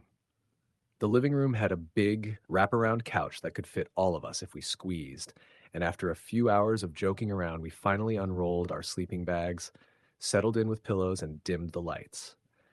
The glow from the TV was the only source of light as we debated which horror movie to watch first. Someone suggested Paranormal Activity, and of course, no one argued. It was basically mandatory at sleepovers to tempt a little fear. The movie started normally. At first, it was just typical teen laughter and screams, but about 20 minutes in, I noticed something odd. A shadow flickered in the corner of the room behind the TV. I tried to dismiss it as a trick of the light, or maybe just my imagination, but it was enough to make my stomach tighten. Hannah was perched next to me on the couch, and when I nudged her, she whispered, "Do you see that?" I shook my head, hoping she'd forget it, but she didn't. Sophie, sitting across from us, glanced over her shoulder and laughed nervously. "You're imagining things," she said, though her voice trembled slightly. We tried to focus on the movie, but the shadow kept moving, subtle at first, like a stain crawling across the wall, then sharper, like it had a shape. I don't know why I did it, but I paused the movie. Silence filled the room. Liam, who had been sprawled on the floor with his arms behind his head, sat up. "What's up?" he asked casually. I pointed toward the corner near the TV, my voice shaking. "What corner?" Jessica asked. She had been busy adjusting her blanket and hadn't noticed. When we all pointed, she stared. Then she frowned. "That's weird," she said softly. "There's a shadow, but there's nothing there." We laughed nervously, blaming it on our eyes playing tricks. The shadows outside from the streetlights made patterns on the walls, right? That's what we told ourselves. But none of us could shake the feeling that the shadow wasn't ordinary. It lingered, almost stretching toward the couch, and every time someone looked directly at it, it seemed to flatten into the corner, only to grow again when no one was watching. Hannah broke the silence with a nervous laugh. "Okay, first of all, we are not finishing this movie. Let's switch to something happy." We all agreed, even if reluctantly. We threw on a light-hearted comedy, and for a while, The shadow seemed gone, but deep down I could feel that tension, that prickling sense that something was off. Around midnight, we got hungry. Liam went to the kitchen to make popcorn while the rest of us stretched out on the floor and couches. That's when we started hearing it, a faint scratching sound. At first, we thought it was Liam pulling boxes around in the kitchen, or maybe a raccoon outside the window. But the scratching continued, rhythmic and deliberate, like nails dragging across the wood. Jessica frowned. "That's not Liam," she said. "He's been gone for 5 minutes?" Emily got up, tiptoeing to the kitchen to check. "Nothing's there," she said, but her voice lacked conviction. She glanced toward the stairs that led to the upper floor where the bedrooms were, and then back at us. "Maybe it's the attic," she suggested. Jessica rolled her eyes. There's no reason anything would be in the attic. But even she didn't sound sure. We shrugged it off, returned to our sleeping bags, but the scratching grew louder, moving in time with the creaks of the floor. It wasn't random. It felt purposeful, like someone or something was pacing. By 1 a.m., the power flickered, cutting the lights for a second. The movie paused, the room plunged into darkness. There was a sudden thump from upstairs, like something heavy hitting the floor. All 6 of us froze. Even Liam, who had just returned with the popcorn, fell silent, staring at the staircase. Did you hear that?" Sophie whispered. "Probably just the house settling," Liam said, but even he wasn't convincing. We didn't want to go upstairs, of course. That would have been insane. But curiosity, coupled with the creeping fear, made us listen intently. The thumps continued, slow, deliberate, moving closer to the staircase. Jessica got her phone out to turn on the flashlight. The screen light illuminated the staircase faintly, revealing nothing. But the second we shined it, the sound stopped. Then came the whispering, soft, almost imperceptible, coming from the direction of the hallway that led to the bedrooms. At first, we thought it was the TV or maybe Liam talking under his breath, but when we all strained our ears, we realized it wasn't in English. Or maybe it was garbled English, just a string of syllables that didn't make sense, repeated over and over. "Guys, maybe we should call someone?" Emily said, clutching her twin sister's arm. "No signal," Liam muttered, trying his phone. He had service, but he kept trying anyway. Nothing. We stayed together in the living room, huddled under blankets, whispering frantic theories. Maybe it was a prank, a neighbor playing games, some kids from school sneaking around. But deep down, we all knew this wasn't normal. The scratching had moved closer, and the whispers had grown louder, closer to the living room now. Then the lights went out completely. Not a flicker, not a warning, just darkness. Panic set in. I grabbed Jessica's hand, Hannah grabbed mine, and Emily held Sophie's. Liam fumbled for the flashlight on his phone, and when the dim circle of light finally cut through the black, we saw it. At the far end of the living room, near the staircase, stood a figure. It was tall, impossibly thin, and its movements were jerky, unnatural. The shadows twisted around it like they belonged to it, not the room. I couldn't make out a face, but there was something about its posture, wrong, deliberate, as if it was studying us. We screamed. I don't even know how loud it was, but it echoed in the empty house. The figure tilted its head and then vanished, just like that. No sound, no trace, nothing but the heavy weight of silence and the racing of our hearts. We wanted to leave, but none of us had the nerve to get to the door. Liam suggested calling Jessica's parents, but even with the flashlight, no one could find the courage to move more than a few steps. Every sound, the creak of the floorboards, the scratch against the walls, made us flinch. Minutes felt like hours. The air was thick, heavy with fear. Then the scratching came again, this time from inside the walls, surrounding us, moving. We clutched each other, huddled like prey. And then a voice. Clear, cold, whispering our names, one by one, over and over. Jessica, Emily, Hannah, Sophie, Liam, my name. We bolted, literally ran for the front door. Liam tried the handle, locked. Jessica's voice cracked as she shook it. "It's locked," she yelled. Then the figure appeared again at the top of the staircase, just staring. Its head tilted, its body rigid. The whispering grew louder, almost chanting. Emily screamed, and I remember Sophie fainted right there on the floor. Hannah was screaming for her parents, Liam trying to pick up Sophie, and all I could do was freeze, staring at the figure. The front door clicked, just a faint click. None of us dared to breathe as Jessica fumbled with the lock again. Then, finally, it opened. We spilled out into the cold night, hearts pounding, shivering in the October air. We didn't look back. We ran down the driveway, into the street, and didn't stop until we reached Emily's house a few blocks away. Her parents called Jessica's after we told them, but when they arrived, the house was normal. Nothing out of place, no signs of forced entry, nothing. The shadows in the corner, gone. The scratching, stopped. The figure, never seen again. We never spoke of that night for months. Even now, years later, it's hard to put into words. Something was in that house, something that wasn't human. And though none of us went back there for sleepovers, sometimes I still lie awake at night, and I swear I hear that faint scratching just beyond the edge of the hallway.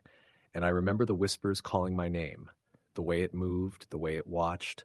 It stayed with us in ways we couldn't explain. And I know if we had stayed 1 minute longer in that living room, if we had dared to look too closely at the shadow, it might not have let us go. Story the end. It was the kind of Friday evening that made the small town of Brooksville feel both alive and strangely quiet. The streets were lined with familiar brick houses, the kind where families had lived for generations, and streetlights flickered sporadically, casting long shadows across the cracked sidewalks.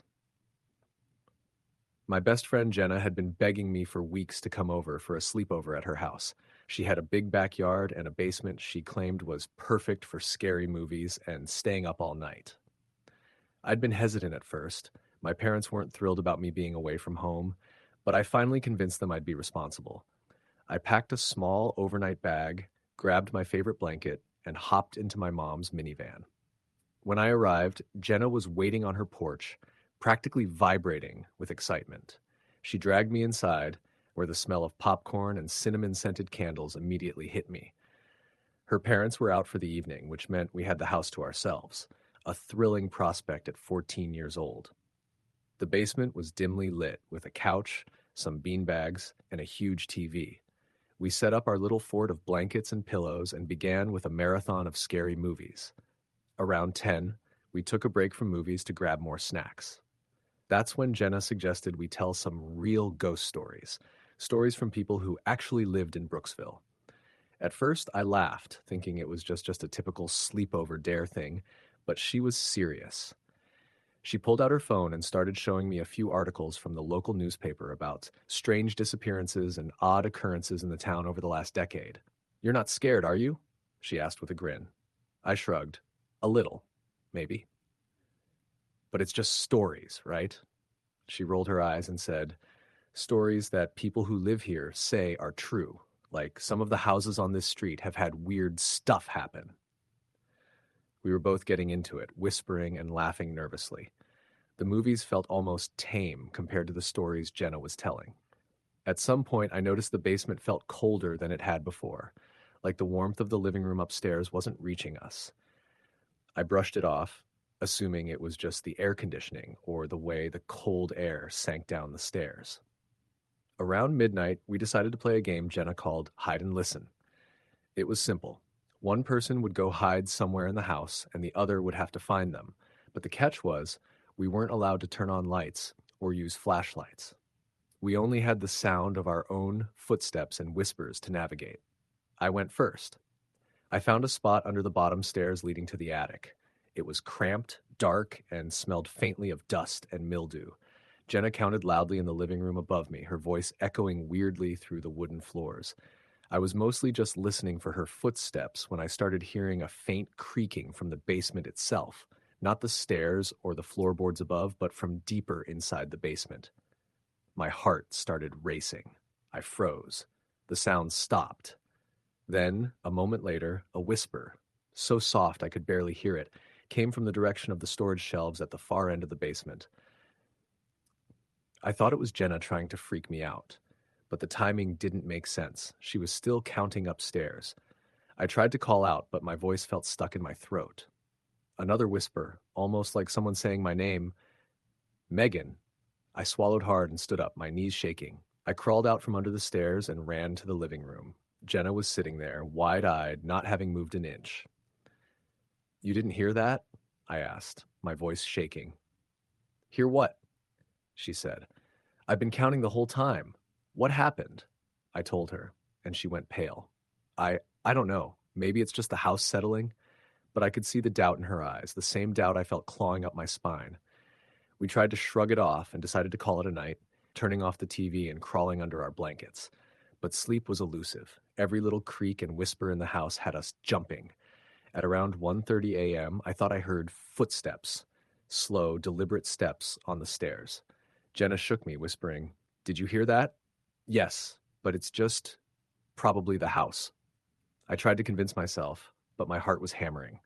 The footsteps stopped at the top of the stairs, and then, quietly, a soft thud came from the living room, like someone had dropped a book.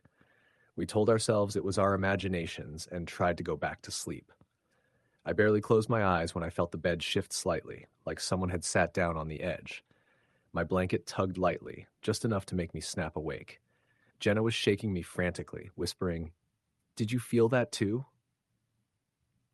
Before I could answer, we both heard a low, guttural growl coming from the far corner of the basement. Not a dog, not a human, something in between. The lights from the hallway upstairs flickered, casting long shadows across the walls. I wanted to run, but I didn't want to leave Jenna alone. We huddled together, trembling. The growl was followed by a scraping sound, metal against concrete, slow and deliberate. It was coming from the basement door that led to the outside, the one that Jenna's parents always kept locked. I didn't remember her unlocking it earlier. Then silence. We didn't move for what felt like hours. Finally, Jenna whispered, "I'm going to check it. I have to." "Are you insane?" I hissed. "We should call someone." Her phone had no signal in the basement. The idea of going upstairs to call was terrifying. If whatever it was had come inside, we'd be trapped between it and the front door. "I'll be fast," she whispered. "Just stay here." She crept toward the basement door, and I could hear her small, careful footsteps. She reached for the handle and paused. I strained to listen. Then suddenly, a loud bang echoed through the basement, followed by a scream. Jenna's scream. I bolted to the door, fumbling with the handle. The door was locked. I didn't even hesitate. I kicked it as hard as I could. It swung open, and I ran into the backyard. The night was pitch black, except for the flickering street light in the distance. I called for Jenna, but there was no answer. Panic seized me. I ran around the back of the house, shouting her name. Then I saw her, standing at the edge of the woods behind the house, staring straight at the ground, unmoving. As I ran toward her, I noticed something strange. Her eyes were wide open, but her expression was blank. She didn't respond when I grabbed her arm. I screamed her name again, and that's when she turned her head slowly toward me. Her face was pale, her lips slightly parted, but she didn't blink. Something about the way she looked felt wrong. My instincts screamed at me to run, but I couldn't leave her. I grabbed her hand and tried to pull her back toward the house, and then I noticed footprints. Dozens of them, muddy, large, circling around us in a pattern that didn't make sense. And behind us, the faintest whisper, "Get out!" We didn't stop running until we reached the street. By that point, I was sobbing, and Jenna was just there, still with that blank expression. We made it to my house, and my parents called the police. But when officers checked Jenna's backyard and the surrounding woods, they found nothing. No footprints, no signs of forced entry, nothing. Jenna's parents came over later, frantic, but even they said nothing seemed out of the ordinary in their home. Jenna didn't speak about what happened in the basement for weeks. She'd wake up in the middle of the night, screaming sometimes, shaking, whispering about the growls and the whispers. Months went by, and life returned to something close to normal. Except for Jenna. She never wanted to have another sleepover. She stopped going into the basement, and she always locked the door leading outside, even during the day. Then, one day in the middle of summer, we were sitting in her backyard, talking about the incident. I tried to rationalize it again, but Jenna was serious. "Megan, something was in this house that night.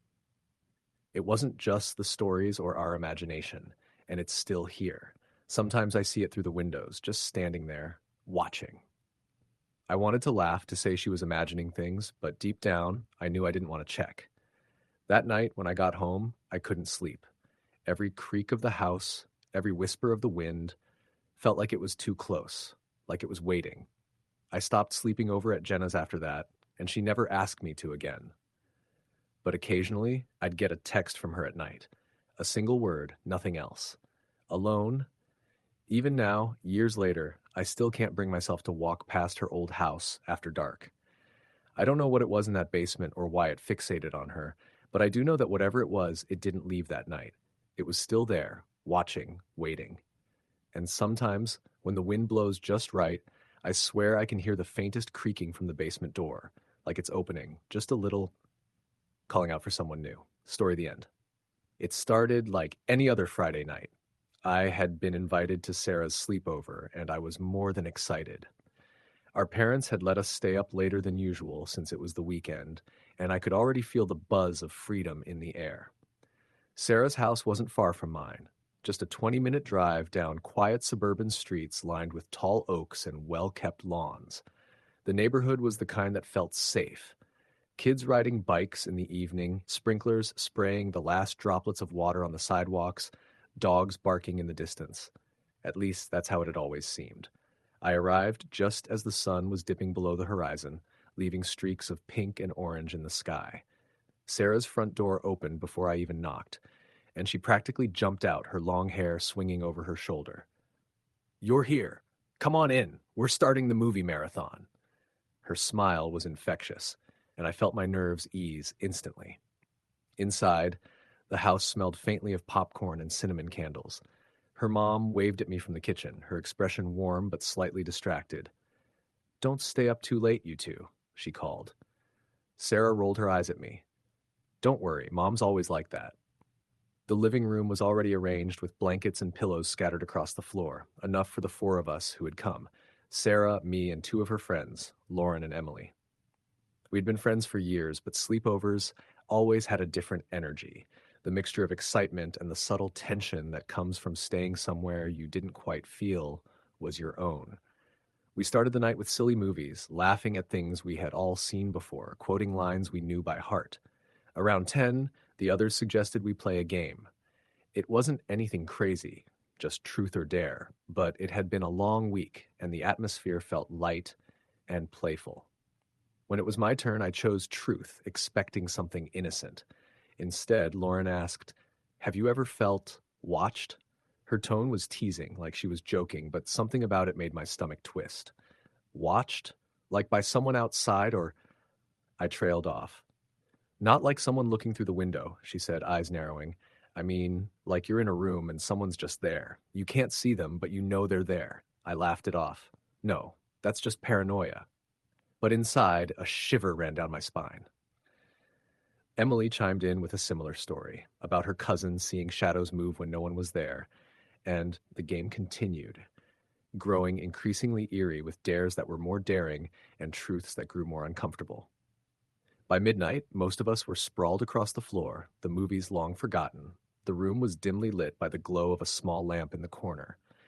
We started telling ghost stories, the usual tales of haunted houses and things that crept under your bed. I had always been the skeptic, scoffing at every story, but the energy in the room made me a little uneasy. Sarah suggested we play a different game, one she had learned from an older cousin, a version of hide and seek that you could only play at night. The rules were simple. One person would hide, the others would find them, and the last person found would be the next to hide. "It's just in the house," she reassured us. "No weird stuff, I promise." I should have said no.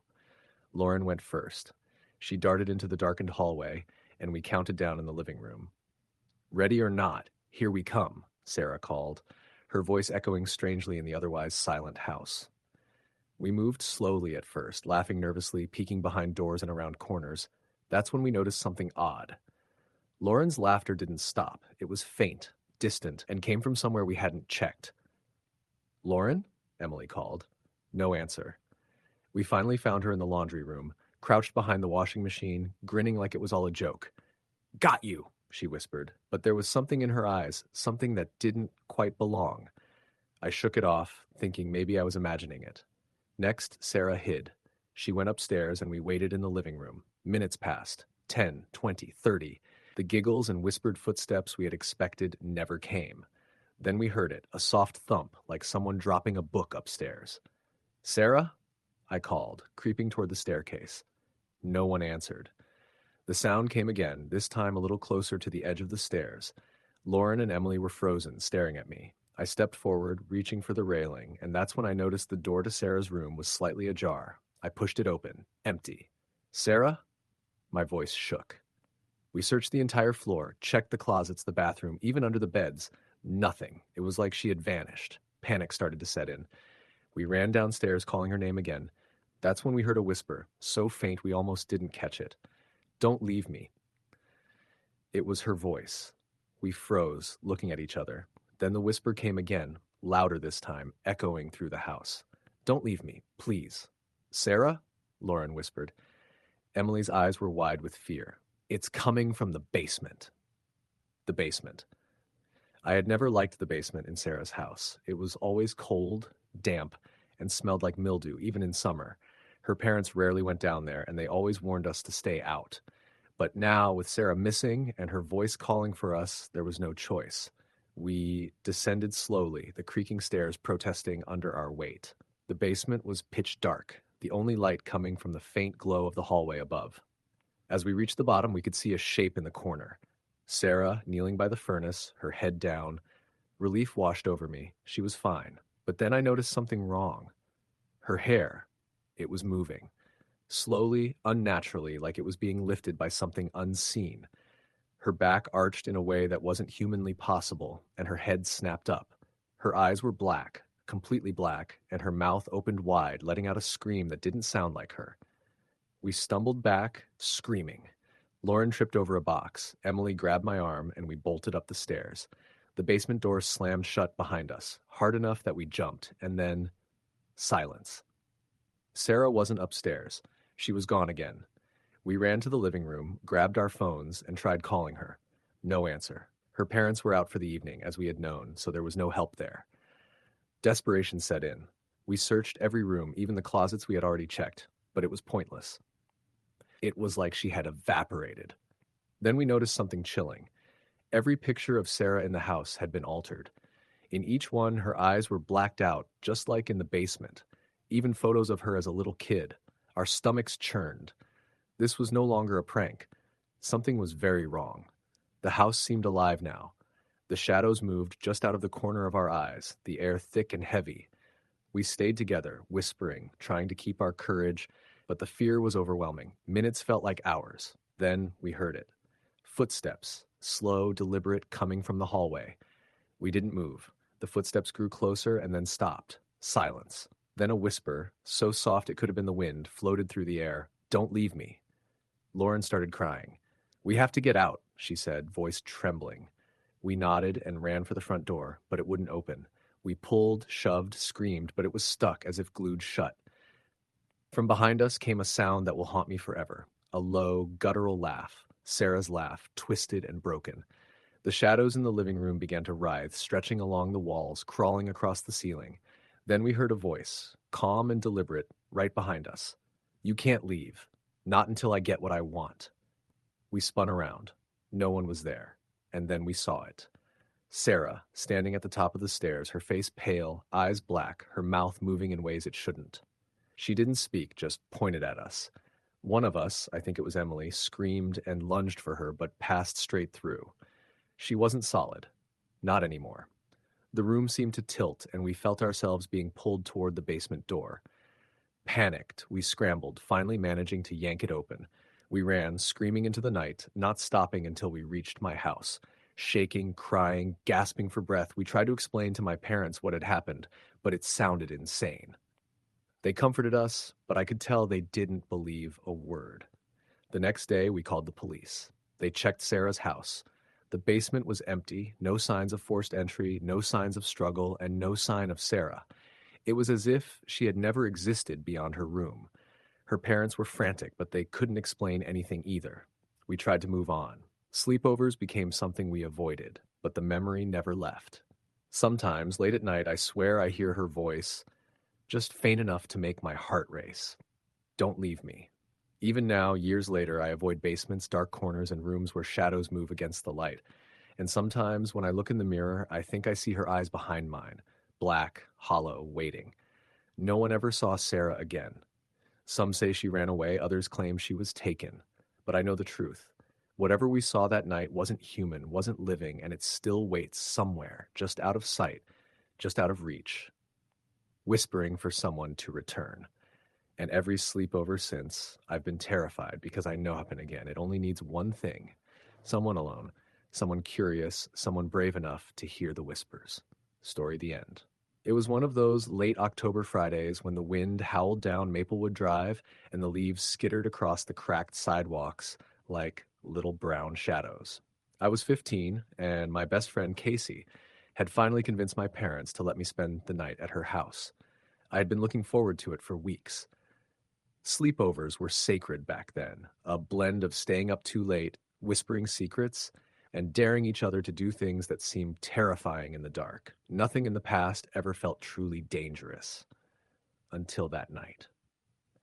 Casey lived on the far side of town in a house that looked like it had been lifted straight out of a 1980s suburban postcard. A tidy yard, a white picket fence, and the kind of windows where you could see curtains drawn in perfect symmetry. Her parents were out for the night at a school function, so it was just the two of us, and her older brother, Justin, who was 14 but acted like he was 30 with a permanently bored expression. When I arrived, Casey had already set up our little sleepover fort in her room.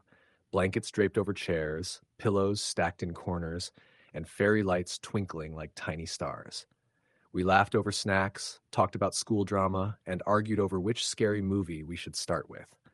Justin had retreated to his room, earbuds in, not really participating, but occasionally shouting sarcastic comments. By around 10, we had exhausted our snacks in the first movie. Casey suggested we play a game of truth or dare. I should have been cautious, but 15-year-old logic told me dares were the pinnacle of fun. Things started small. Tell a secret, run around the house in socks, eat something gross. Then Casey dared me to go into the basement and grab a broomstick she said she'd left there earlier. I hesitated. Casey's basement was big, dark, and terrifying to my 15-year-old self. Her parents always warned us not to go down there alone because of old wiring and creepy corners, but this was a dare. I couldn't back down. I grabbed my phone for light and tiptoed down the creaky stairs. The basement smelled like old wood and damp concrete. Shadows clung to every corner, making shapes that almost, but not quite, looked like people. I found the broomstick leaning against a wall near the old washing machine. When I turned to go back upstairs, I thought I saw movement out of the corner of my eye, just beyond the far storage shelves. I froze. There was nothing there, just stacked boxes and a rolled-up rug. I laughed nervously at myself, grabbed the broomstick, and bolted back upstairs. Casey clapped when I returned. See? That wasn't so bad. I nodded, though my heart was still pounding.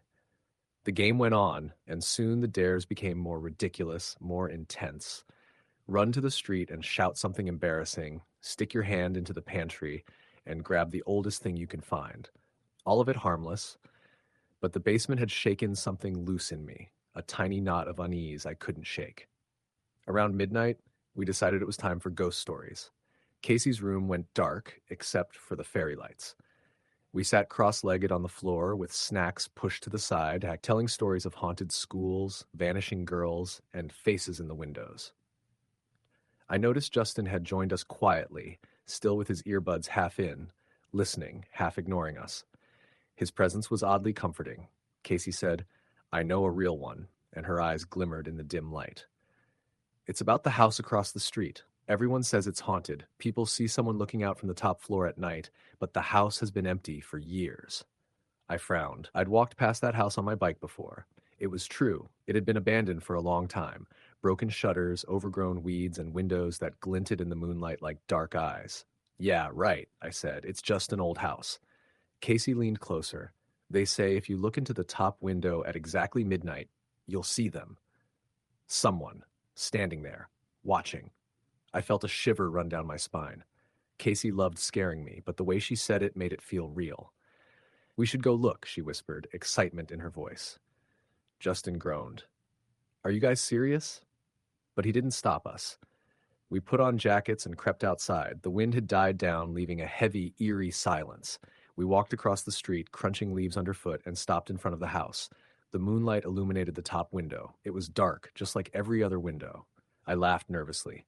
"See? Nothing." Then a shadow moved, not a trick of the wind. A figure appeared in the window just for a second and then vanished. My stomach dropped. Casey gasped. Did you see that? Maybe, I stammered, trying to convince myself I was seeing things. Justin stayed back, arms crossed, eyes narrowed. Let's go back, he said finally. Casey and I turned to protest, but something made me pause. I swear I saw a face at the bottom of the stairs inside the abandoned house, pale and pressed against the window. It didn't move like a person would. It was too still, too perfect.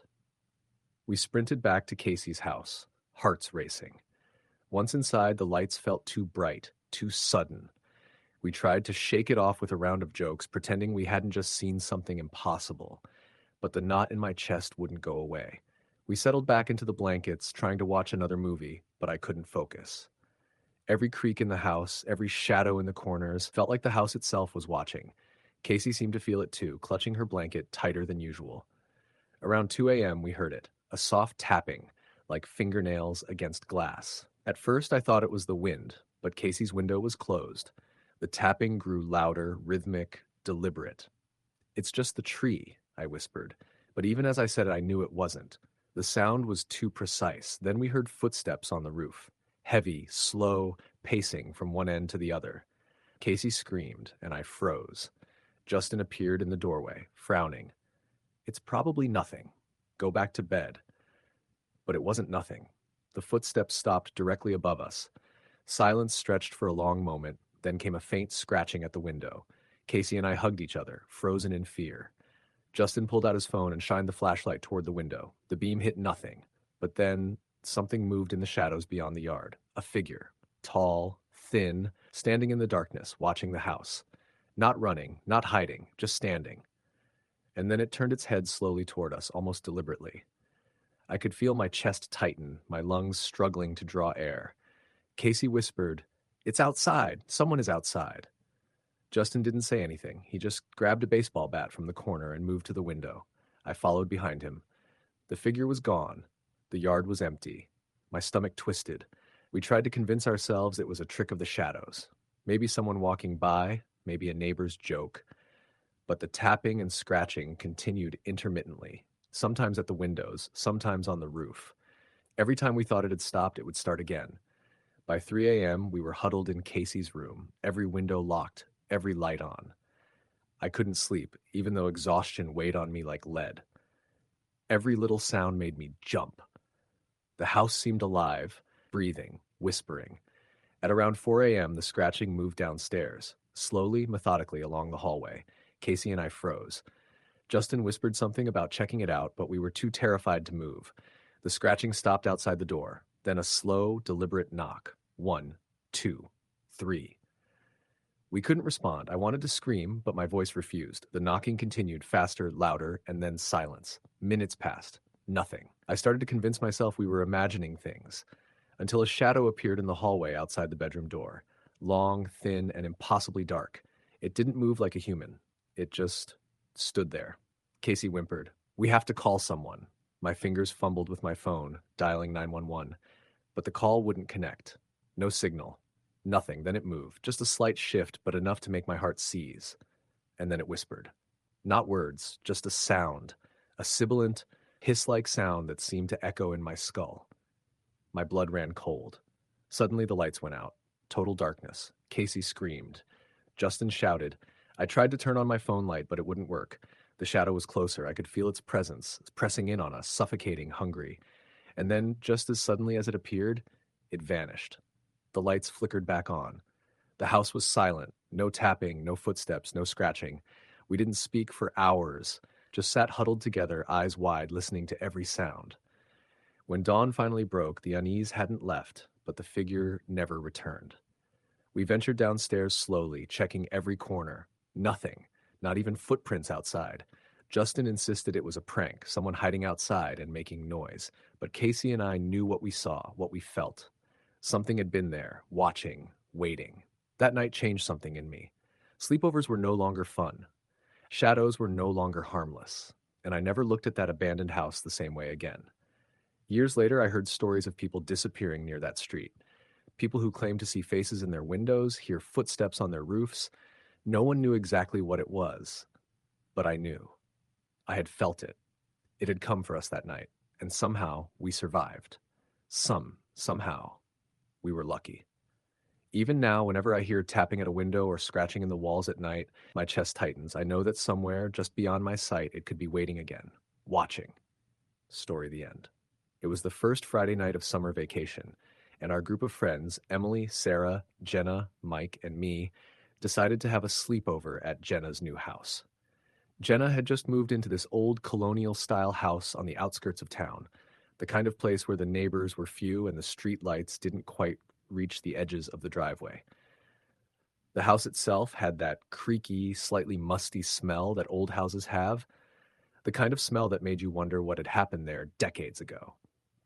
We were 16, reckless and curious, and the idea of being alone in a big, slightly eerie house thrilled us. We arrived around 6 in the evening, backpacks stuffed with snacks, board games, and a few horror movies we intended to marathon. Jenna's parents were away for the week, trusting her to look after the house, and unwittingly giving us the perfect opportunity for whatever trouble we could get into. The house was huge, 3 stories, with narrow hallways and staircases that groaned under our weight. The living room had a large stone fireplace, and the walls were lined with bookshelves and portraits of people with stern expressions. After we had claimed our rooms, set up sleeping bags in the living room, and raided the kitchen, we decided to start with a horror movie. I remember the movie wasn't particularly scary, but it didn't matter. The shadows in the house seemed darker than usual. Every creak of the floorboards or whisper of wind outside made us jump. Mike kept insisting it was just the old house settling, but Emily whispered that she felt like someone was watching us. Jenna laughed it off, tossing a pillow at her.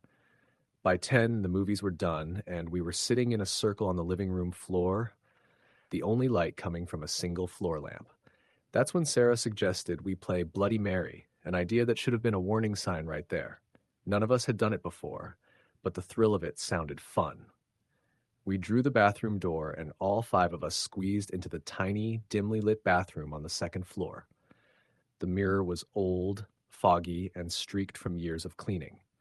"Okay, I'll go first," Sarah said, her voice trembling just enough to make the rest of us nervous. She stood in front of the mirror, candle in hand, and repeated, "Bloody Mary, Bloody Mary, Bloody Mary," 3 times. Nothing happened. We all giggled nervously, relieved that it seemed like nothing would happen at all. Then the lights flickered. We froze. The old bulb in the bathroom flickered, then went out completely, leaving us in darkness except for the wavering candlelight. Emily dropped her hand to her mouth, trying to stifle a scream. "Nice try, Sarah," Jenna said, her voice shaking more than she realized. But then I saw it, or at least I thought I did. In the corner of the mirror, behind Sarah's reflection, there was a shadowy figure.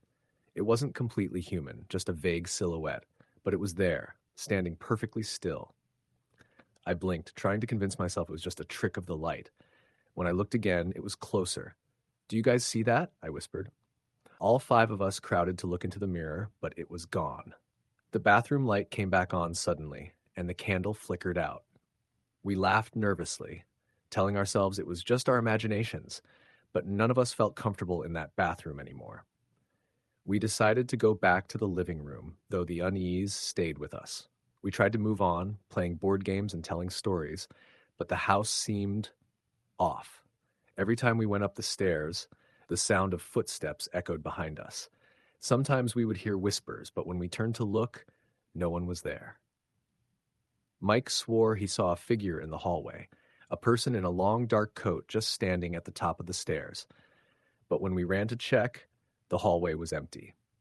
By midnight, we decided to try and sleep, laying our sleeping bags in the living room. The house was eerily silent, save for the occasional groan of the wooden floorboards. I remember staring at the ceiling, trying to convince myself none of what we had seen was real. That's when the first knock came. Soft, gentle, like someone tapping with their fingers on the window next to the couch. We froze. "It's probably just a tree branch," Jenna whispered, though her voice lacked conviction. We all strained our ears. Another knock, then another. Louder this time. Something outside. Emily grabbed a blanket, pulling it over her head. Mike stood by the window, peering out. "I don't see anything," he said, but his voice was shaky. Suddenly, the knocking stopped.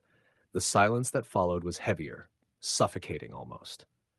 Then from the kitchen came a creak, as if someone or something was walking across the floor. "Who's there?"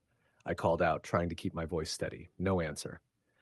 We stayed huddled together for hours, every little sound sending us into panic. At some point, we must have drifted off, because I remember waking to the sound of breathing. Not our own, not ours. It was coming from the corner of the living room where the shadows were deepest. My heart was pounding so hard I thought it might burst. I nudged Jenna. "Do you hear that?" I whispered. Her eyes went wide. "Yeah," she breathed. Emily and Sarah were awake too, trembling. Mike, thankfully, was asleep, though I wasn't sure how he could be. The breathing grew louder, deliberate, slow. Then I saw it, half in shadow, half in the dim glow of the lamp, a figure, standing just beyond the edge of the light. It was tall, too tall for any of us, and its face was indistinct, a blur of shadow. "Move," I whispered, barely able to get the words out. The figure didn't move, didn't speak, just stood there, staring. I don't know how long it lasted, maybe seconds or minutes. Then, as if it decided we weren't worth the effort, it stepped back into the darkness. The breathing stopped. The silence returned. We didn't sleep for the rest of the night. Every creak, every whisper of wind, every shadow made us jump. When the sun finally rose, we were too terrified to say anything to each other. The house seemed almost normal in daylight, though the memory of the night before hung over us like a dark cloud. After that night, we tried to pretend it never happened. We didn't talk about it, and we certainly didn't go back to Jenna's house for another sleepover. But every so often, I would see something in the corner of my eye, a shadow, a fleeting movement, and I'd feel that same unshakable dread from that night. It wasn't until years later that I found out some of the house's history. Jenna's house had been built in the 1920s, and over the decades there had been several unexplained deaths. One of the previous owners had disappeared without a trace. Another had been found dead in the living room under mysterious circumstances. People in town whispered that the house was cursed, that it didn't like certain people. I don't know if what we saw that night was a ghost, a demon, or just our imaginations running wild, but I know what I felt. I know the cold creeping down my spine, the weight of eyes on us, the sound of someone or something breathing when no one was there. And I know that to this day, I will never set foot in that house again. Even writing about it now makes my hands shake. Makes me wonder if something is watching, waiting. Some nights, when I close my eyes, I see that figure, standing silently in the corner, just beyond the reach of light. And every time, I remember how helpless we were, how alone we felt, and how the shadows of that night never truly left us. I haven't spoken to Sarah, Emily, or Mike about that night in years. Jenna moved away a few years after, and the house sits empty now, its windows like dark, hollow eyes staring at the street. The town still whispers about it, especially the kids daring each other to go near it, to peek through the windows. I know better. I know that some doors once opened should never be touched, and some nights once lived should never be remembered. Sometimes, late at night, when the world is silent, I still hear faint knocks on my window, soft at first, then insistent, as if inviting me to look. I don't. I can't. Because I know that some things once seen never let go. It's been years, but the fear is still there, buried under normalcy, waiting for the next dark night to creep back in. I have nightmares about that house, about the figure, about the whispering shadows. I have dreams where the walls of the living room bend and twist, where the floorboards groan louder than they should, where the dark corners hide eyes that follow my every move. Even now, I can remember every detail with frightening clarity. The flicker of the candle, the shadow in the mirror, the slow, deliberate breathing, the feeling of being hunted in a house that should have felt safe. Some part of me knows that night was just the beginning, that whatever haunted that house isn't gone, that it might be waiting, patient and silent, for the next group of teenagers foolish enough to laugh in the dark. I never had another sleepover after that night. Not because I don't like sleepovers, but because I know what can happen when curiosity meets something it doesn't understand. And sometimes, late at night, I swear I can hear a faint, deliberate knock on the wall, just behind my head, reminding me that some memories, some horrors, never truly leave. I will never forget that summer night at Jenna's house. The fear, the shadows, the breathing, it's all there, embedded in my memory like a warning carved into stone. And I know that no matter how far I go, no matter how long I live, a part of me will always remember the dark corners of that living room, the flicker of candlelight, and the figure that watched us silently, waiting for us to leave so it could watch again. I can't explain it, and I don't want to. Some things are better left unknown, some nights better left unvisited. But the truth is, I'll never stop remembering. I'll never stop seeing that shadow in the corner, and I'll never stop feeling the cold dread that comes from knowing that some houses, some nights, some horrors are alive in ways we can't understand. Story the end. It was the last weekend before summer break, and I was beyond excited. My best friend Madison had invited me to a sleepover at her house.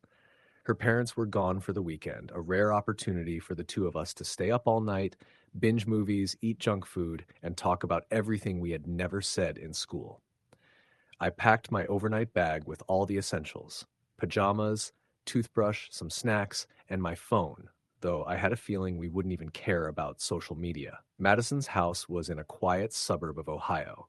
It was one of those older homes with creaky wooden floors and a big backyard surrounded by thick trees. From the outside, it looked cozy, the kind of house that always smelled like cookies or laundry detergent. When I arrived, Madison was waiting at the door, bouncing on the balls of her feet. "You're finally here," she said, flinging her arms around me. "I wouldn't miss it," I said. Her mom waved from the kitchen. "Have fun, girls, but don't stay up too late," she called, laughing. As soon as the door closed behind her parents, Madison and I ran to her room, giggling like idiots. Her room was decorated with fairy lights, posters of bands I had never heard of, and a giant beanbag chair that looked like it had seen better days. We dumped our bags, grabbed a few snacks, and started a movie marathon. Hours passed. We had eaten half a bag of gummy bears, a large pizza, and a tub of ice cream. The room was a mess of wrappers, soda cans, and crumpled blankets. We had stopped watching movies and were just lying on the floor, scrolling through our phones. "Hey, want to play a game?" Madison asked, sitting up. "What kind of game?" I asked, suspicious. "Truth or dare," she said with a mischievous grin. I rolled my eyes but agreed. It was harmless fun, I thought. We started off with little things, daring each other to do silly stuff, revealing secrets we'd never told anyone. Then, Madison's little brother, Tyler, who was 9, barged into the room. He had a flashlight in his hand and a wild look in his eyes. "You guys should play the scary game," he said, "the one with the mirror and the lights off." Madison and I exchanged glances. "Tyler, no." "That's dumb," Madison said. "I'm serious," he insisted. "You have to turn off all the lights and stare in the mirror. Then you say something 3 times, and stuff happens." I laughed nervously. "Sounds like one of those urban legends." "You're scared?" Tyler said, grinning. "You'll see." Despite our protests, Madison was intrigued. "Okay, maybe later," she said, though I could see the excitement in her eyes. After a while, curiosity got the better of us. We turned off the lights and grabbed a small mirror from her dresser. We sat in front of it, just staring at our reflections in the dim glow of our phone flashlights. "Okay, you have to say, 'I see you' 3 times," Tyler said. We hesitated, but eventually did it, giggling nervously. Nothing happened, just our reflections staring back at us. "See? Nothing," I said. Tyler pouted. "That was lame," Madison admitted. "Let's go back to movies." We tried to forget about it, but the atmosphere had shifted. The shadows in the corners of her room seemed darker than before. The usual creaks of the house sounded louder, like someone was pacing upstairs. We chalked it up to our imagination, nerves from staying up too late, and the thrill of a scary game. At around 2 a.m., Madison suggested we build a blanket fort in the middle of her room. I agreed, and soon we were crawling through the tunnels of our makeshift fortress, eating candy, telling each other ghost stories we had read online. That's when I first heard it, a soft tapping. "Did you hear that?" I whispered. "Hear what?" Madison asked. "There, on the window," I said, pointing toward the dark glass. We froze. There was nothing outside, just the shadows of trees swaying in the wind. I laughed nervously. Probably just a branch. But the tapping came again. Quicker this time. We both looked at each other, our playful energy drained, replaced with unease. "Tyler, are you messing with us?" Madison called. Tyler was asleep in his room. We were sure of it. We sat in silence for a few minutes, our ears straining for any sound. The tapping stopped, but now there was a faint scratching like nails against wood. It seemed to be coming from the hall outside Madison's room. "I'm going to check it out," Madison whispered, creeping toward the door. I followed reluctantly, my stomach in knots. The hallway was empty. The lights were off, and the moonlight spilled through the windows, casting long shadows across the walls. We saw nothing, and the scratching had stopped. I exhaled sharply, thinking we had imagined it. We returned to our fort, but the unease didn't leave. That's when I noticed it. On the floor near the wall, there were small handprints in the dust. Tiny, like a child's, but fresh, as if someone had just placed their hands there. "Tyler?" I called, voice shaking. No answer. Madison stared at them too, her eyes wide. "He's asleep, right?" she whispered. "Yes." We tried to brush it off, but my mind kept racing. Then I heard a whisper, so soft I almost thought I imagined it. "Go to bed." We froze. The words were coming from the corner of the room where the shadows seemed to gather. "Did you hear that?" Madison asked, clutching my arm. I I think so," I stammered. The whispering didn't stop. It grew louder, more insistent. We realized it was coming from under the bed. "Probably just the wind," Madison said, though her voice was unconvincing. We were about to climb back into our fort when we heard a low creak, like the sound of someone dragging their feet across the floor. The sound circled the room. Our eyes followed it, but the room was empty. Then we saw it, a shadow moving across the wall, even though there was nothing between the light and the wall to cast it. "Madison," I whispered, my voice trembling. "I see it," she said, her face pale. We both froze, staring at the wall. The shadow seemed humanoid but distorted, like it was too tall and thin, with arms that reached the ground. It didn't move like a person, more like a ripple of darkness sliding along the wall. Then the whispering returned. Louder, clearer. "Leave." We screamed and scrambled into our fort, pulling the blankets over our heads. The tapping, scratching, and whispering all grew louder, as if surrounding us. I could feel my heart pounding so hard it hurt. We stayed under the blankets, trembling for what felt like hours. Eventually, everything stopped. Silence. The only sound was our own breathing. We peeked out, shaking. The shadow was gone. The handprints had vanished. Everything seemed normal again, except for the lingering feeling of being watched.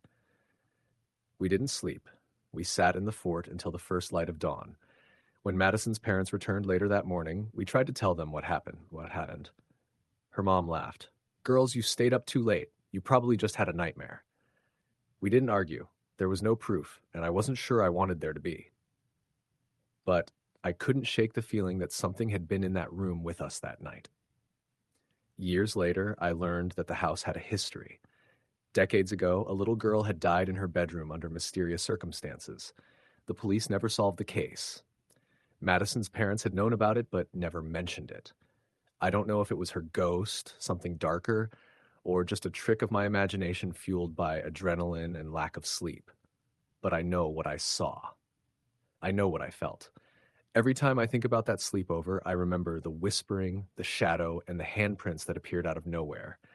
And I know one thing for certain. I will never play scary games in the dark again, and I will never, ever ignore the feeling that someone or something is watching me.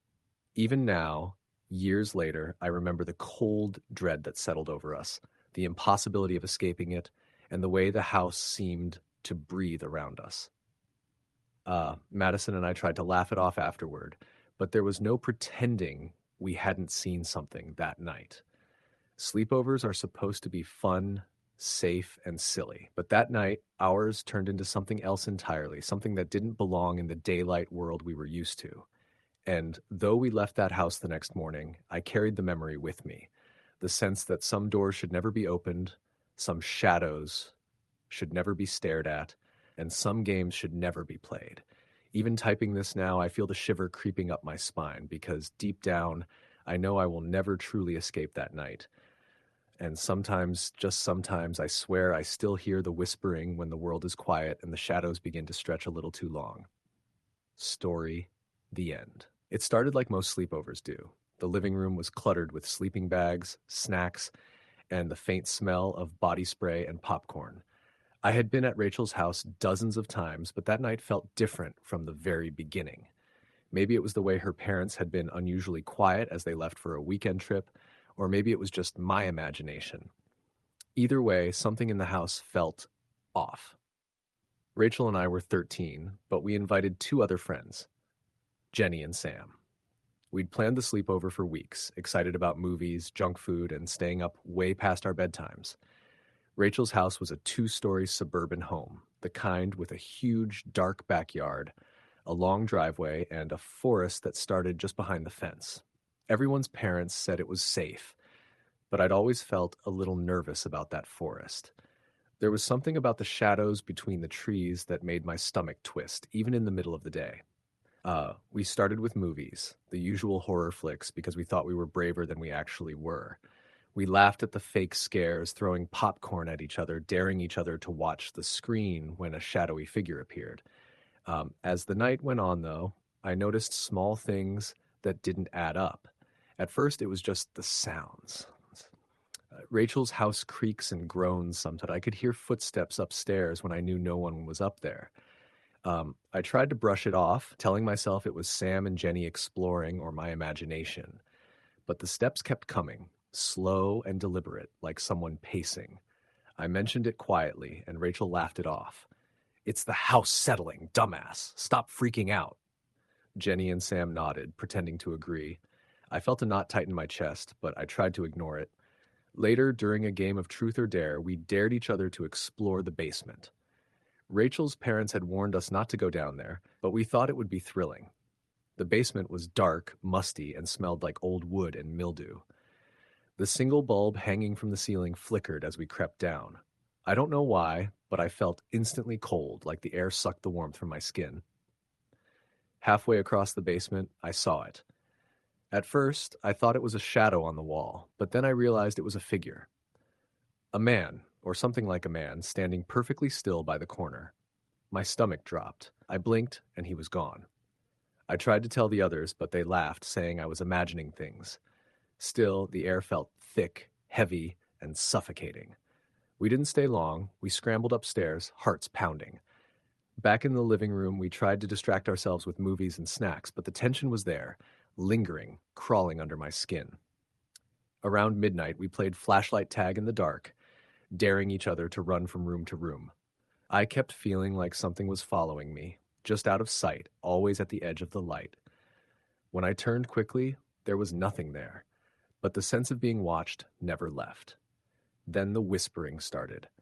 At first, it was subtle, like a soft, unintelligible murmur coming from the kitchen. I froze, straining to hear it, but the others were laughing too loudly to notice. I swore I could hear my name, whispered slowly, deliberately. I turned, shining my flashlight toward the kitchen, but the room was empty. "You guys hear that?" I whispered, voice shaking. Rachel waved me off. "You're hearing things. Stop being a scared little baby." I didn't argue. I didn't want to be a joke. But the whispers grew louder, more insistent, drifting from room to room. It sounded like a dozen voices, all murmuring at once, but no words made sense. I felt my head start to ache, my heart racing. Around 2 a.m., we tried to settle down, rolling out sleeping bags in the living room. I lay on my back, staring at the ceiling, too anxious to sleep. The whispers continued, punctuated by soft, deliberate knocks on the walls and ceiling. That's when I heard the breathing. It was shallow, slow, coming from right behind me. I turned quickly.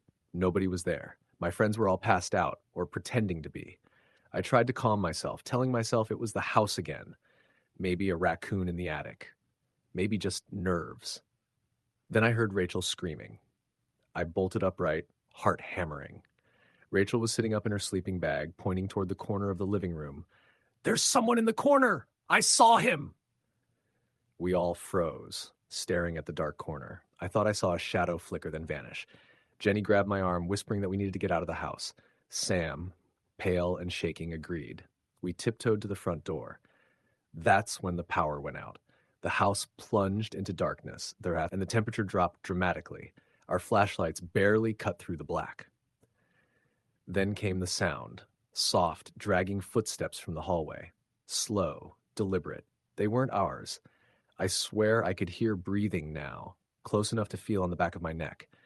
We all screamed and bolted down the stairs, slamming into each other. Rachel fumbled with the lock, Finally, the door opened and we spilled onto the driveway, the night air cold and sharp against our panicked faces. We didn't stop running until we reached my house, 2 blocks away. We didn't look back. When we got inside, trembling and breathless, we tried to convince ourselves it was over. It had to be. But the thing that followed us that night, I could still feel it. We called Rachel's parents the next morning. They were furious we had left the house alone, but reassured us nothing had been there. The police came to check the house. Nothing. No signs of forced entry, no intruders, no evidence at all, just an empty, quiet house. We tried to act normal after that, but none of us really slept in the same way again. Every creak, every whisper, every flicker of shadow made our hearts jump.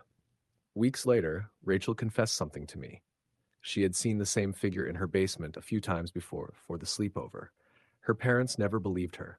She had kept it quiet, but she had known it was there. I asked why she hadn't told anyone. She shrugged, pale and shaken. I thought it would go away. I didn't want anyone to think I was crazy. We all thought maybe it would go away, that it had been a one-time thing, but it never really left. Rachel moved a few months later, but the forest behind the house stayed, dark and quiet. Sometimes I think about it at night, the whispers that called our names, the shadow in the basement, the dragging footsteps in the dark. Years later, I still get the chills whenever I'm in a quiet house with friends. I can't explain what we saw or heard that night. People tell us it was just teenage nerves, an overactive imagination, or a coincidence. But I know what I felt, what I saw, what I heard, and I know we were never truly alone in that house. Sometimes, when I drive past that neighborhood, I see the shadows in the trees behind Rachel's old house. And I remember the whispering, soft and insistent, calling my name, reminding me that some things don't need doors to enter, and some things don't leave just because you run. Even now, I can feel it sometimes, watching, waiting, patient. The memory of that sleepover stays with me, unshakable, because some nights you don't wake up just from sleep. You wake up from the realization that you are never truly safe, even in a familiar place, even with friends. I've never gone back to Rachel's old neighborhood. We all drifted apart, as happens when you grow up.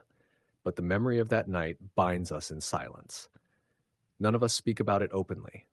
We know that if we do, it might come back. We never want to see it again, but a part of us knows we already have, and that it might still be there, just beyond the edge of sight, beyond the corner of a room, waiting for the next sleepover, the next moment when we feel safe and alone. Every time I close my eyes at night, I hear that whispering, faint but clear enough to make my stomach twist. Sometimes I hear footsteps pacing above me or see shadows in the corner of my room, and I wonder if it will ever stop, if the fear I felt that night will ever truly leave me, or if some things are meant to follow you forever.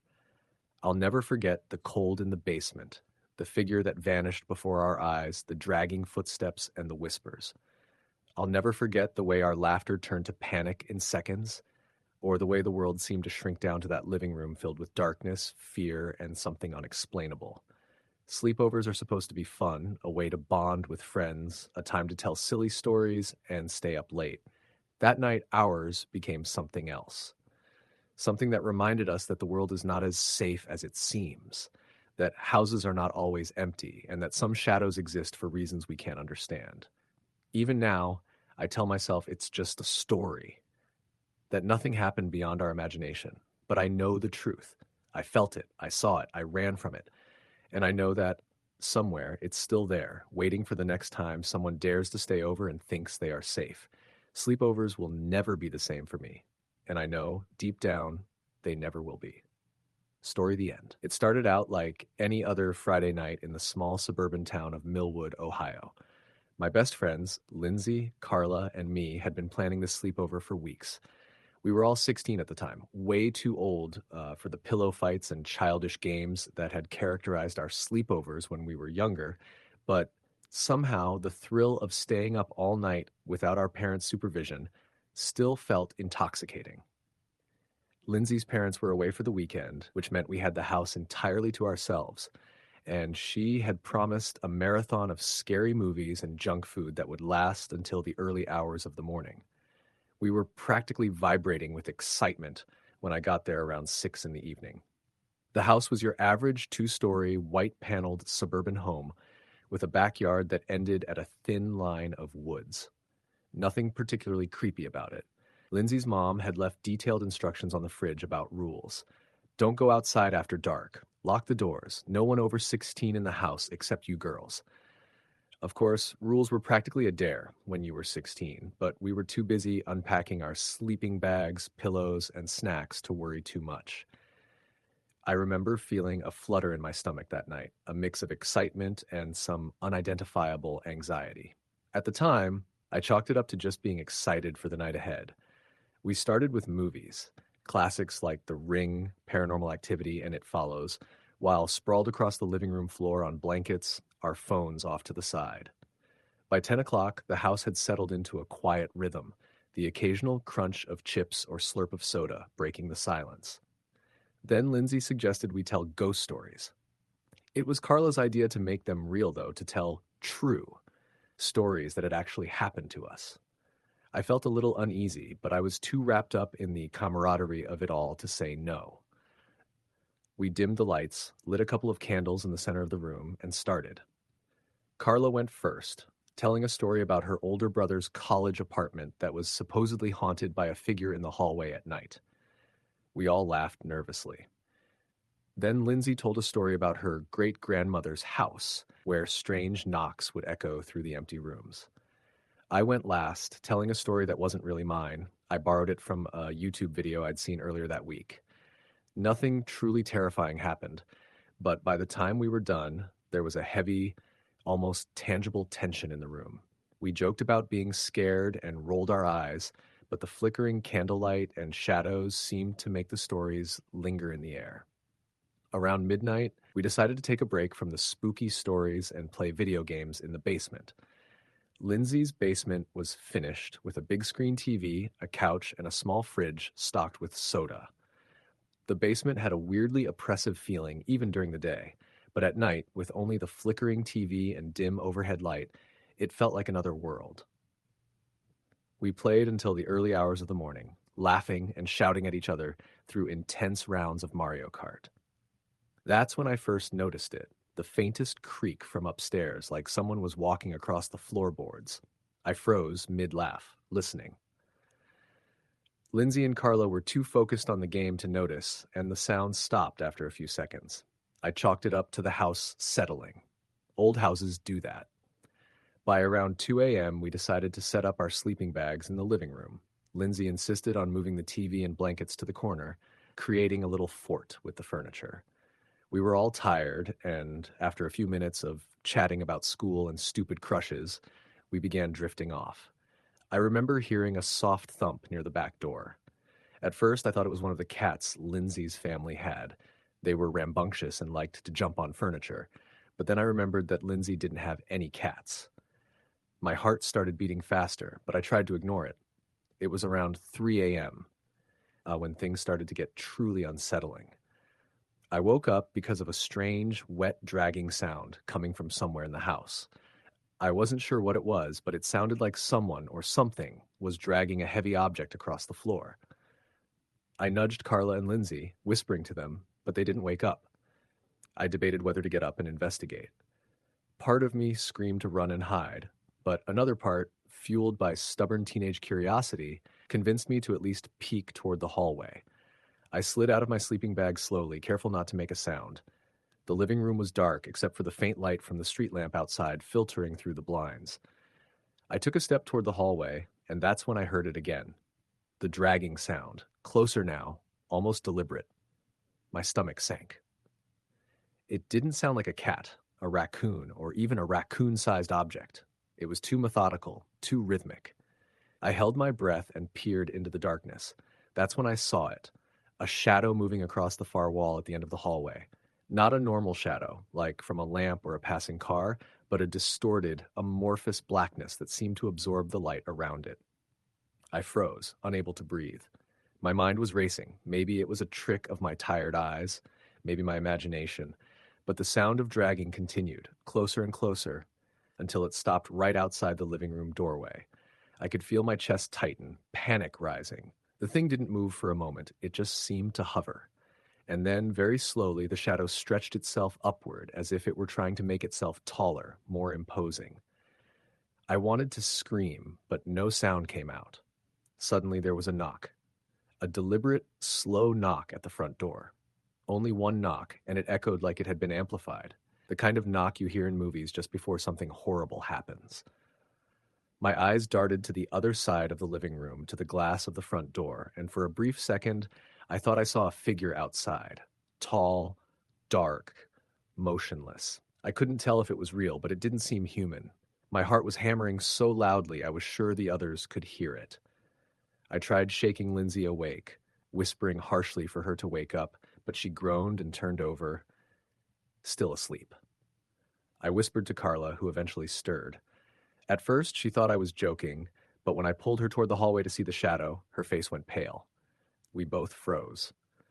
The thing had moved closer to the door, separating the living room from the kitchen, its form shifting, stretching, always just beyond clear definition. My phone was in my pocket, and I fumbled to turn on the flashlight. The moment the beam of light hit the hallway, the shadow vanished, leaving only the familiar dim interior of Lindsay's house. We looked at each other, and I swear we both could feel our blood running cold. We didn't say much after that, just huddled together in the living room, too terrified to sleep or even move. Every little noise, the creak of floorboards, the hum of the fridge, the wind against the windows, felt amplified, like some malevolent presence was testing our nerves. Hours passed in silence, broken only by the occasional sound of something outside scratching at the siding of the house. Every time I mustered the courage to look, there was nothing. By sunrise, we were all shaken, but exhausted. We debated whether to tell Lindsay's parents or call the police, but the thought of explaining what we'd seen, or perhaps only imagined, felt ridiculous. The first light of morning brought a sense of relief, but it also brought something worse. When Lindsay's parents came home that afternoon, they asked if anyone had been in the house over the weekend. We stammered, saying we were just there ourselves. That's when we noticed the front door. It was slightly ajar, not fully open, but not properly locked either.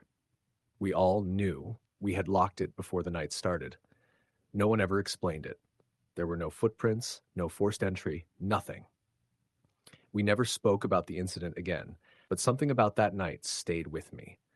Even years later, every time I go to a friend's house for a sleepover, I feel that same creeping dread, the fear that whatever we saw that night is still out there, somewhere, waiting. Lindsay moved away a year later, Carla went off to college, and I eventually stopped having sleepovers altogether. But sometimes when the wind rustles the trees outside my window at night, I can hear it.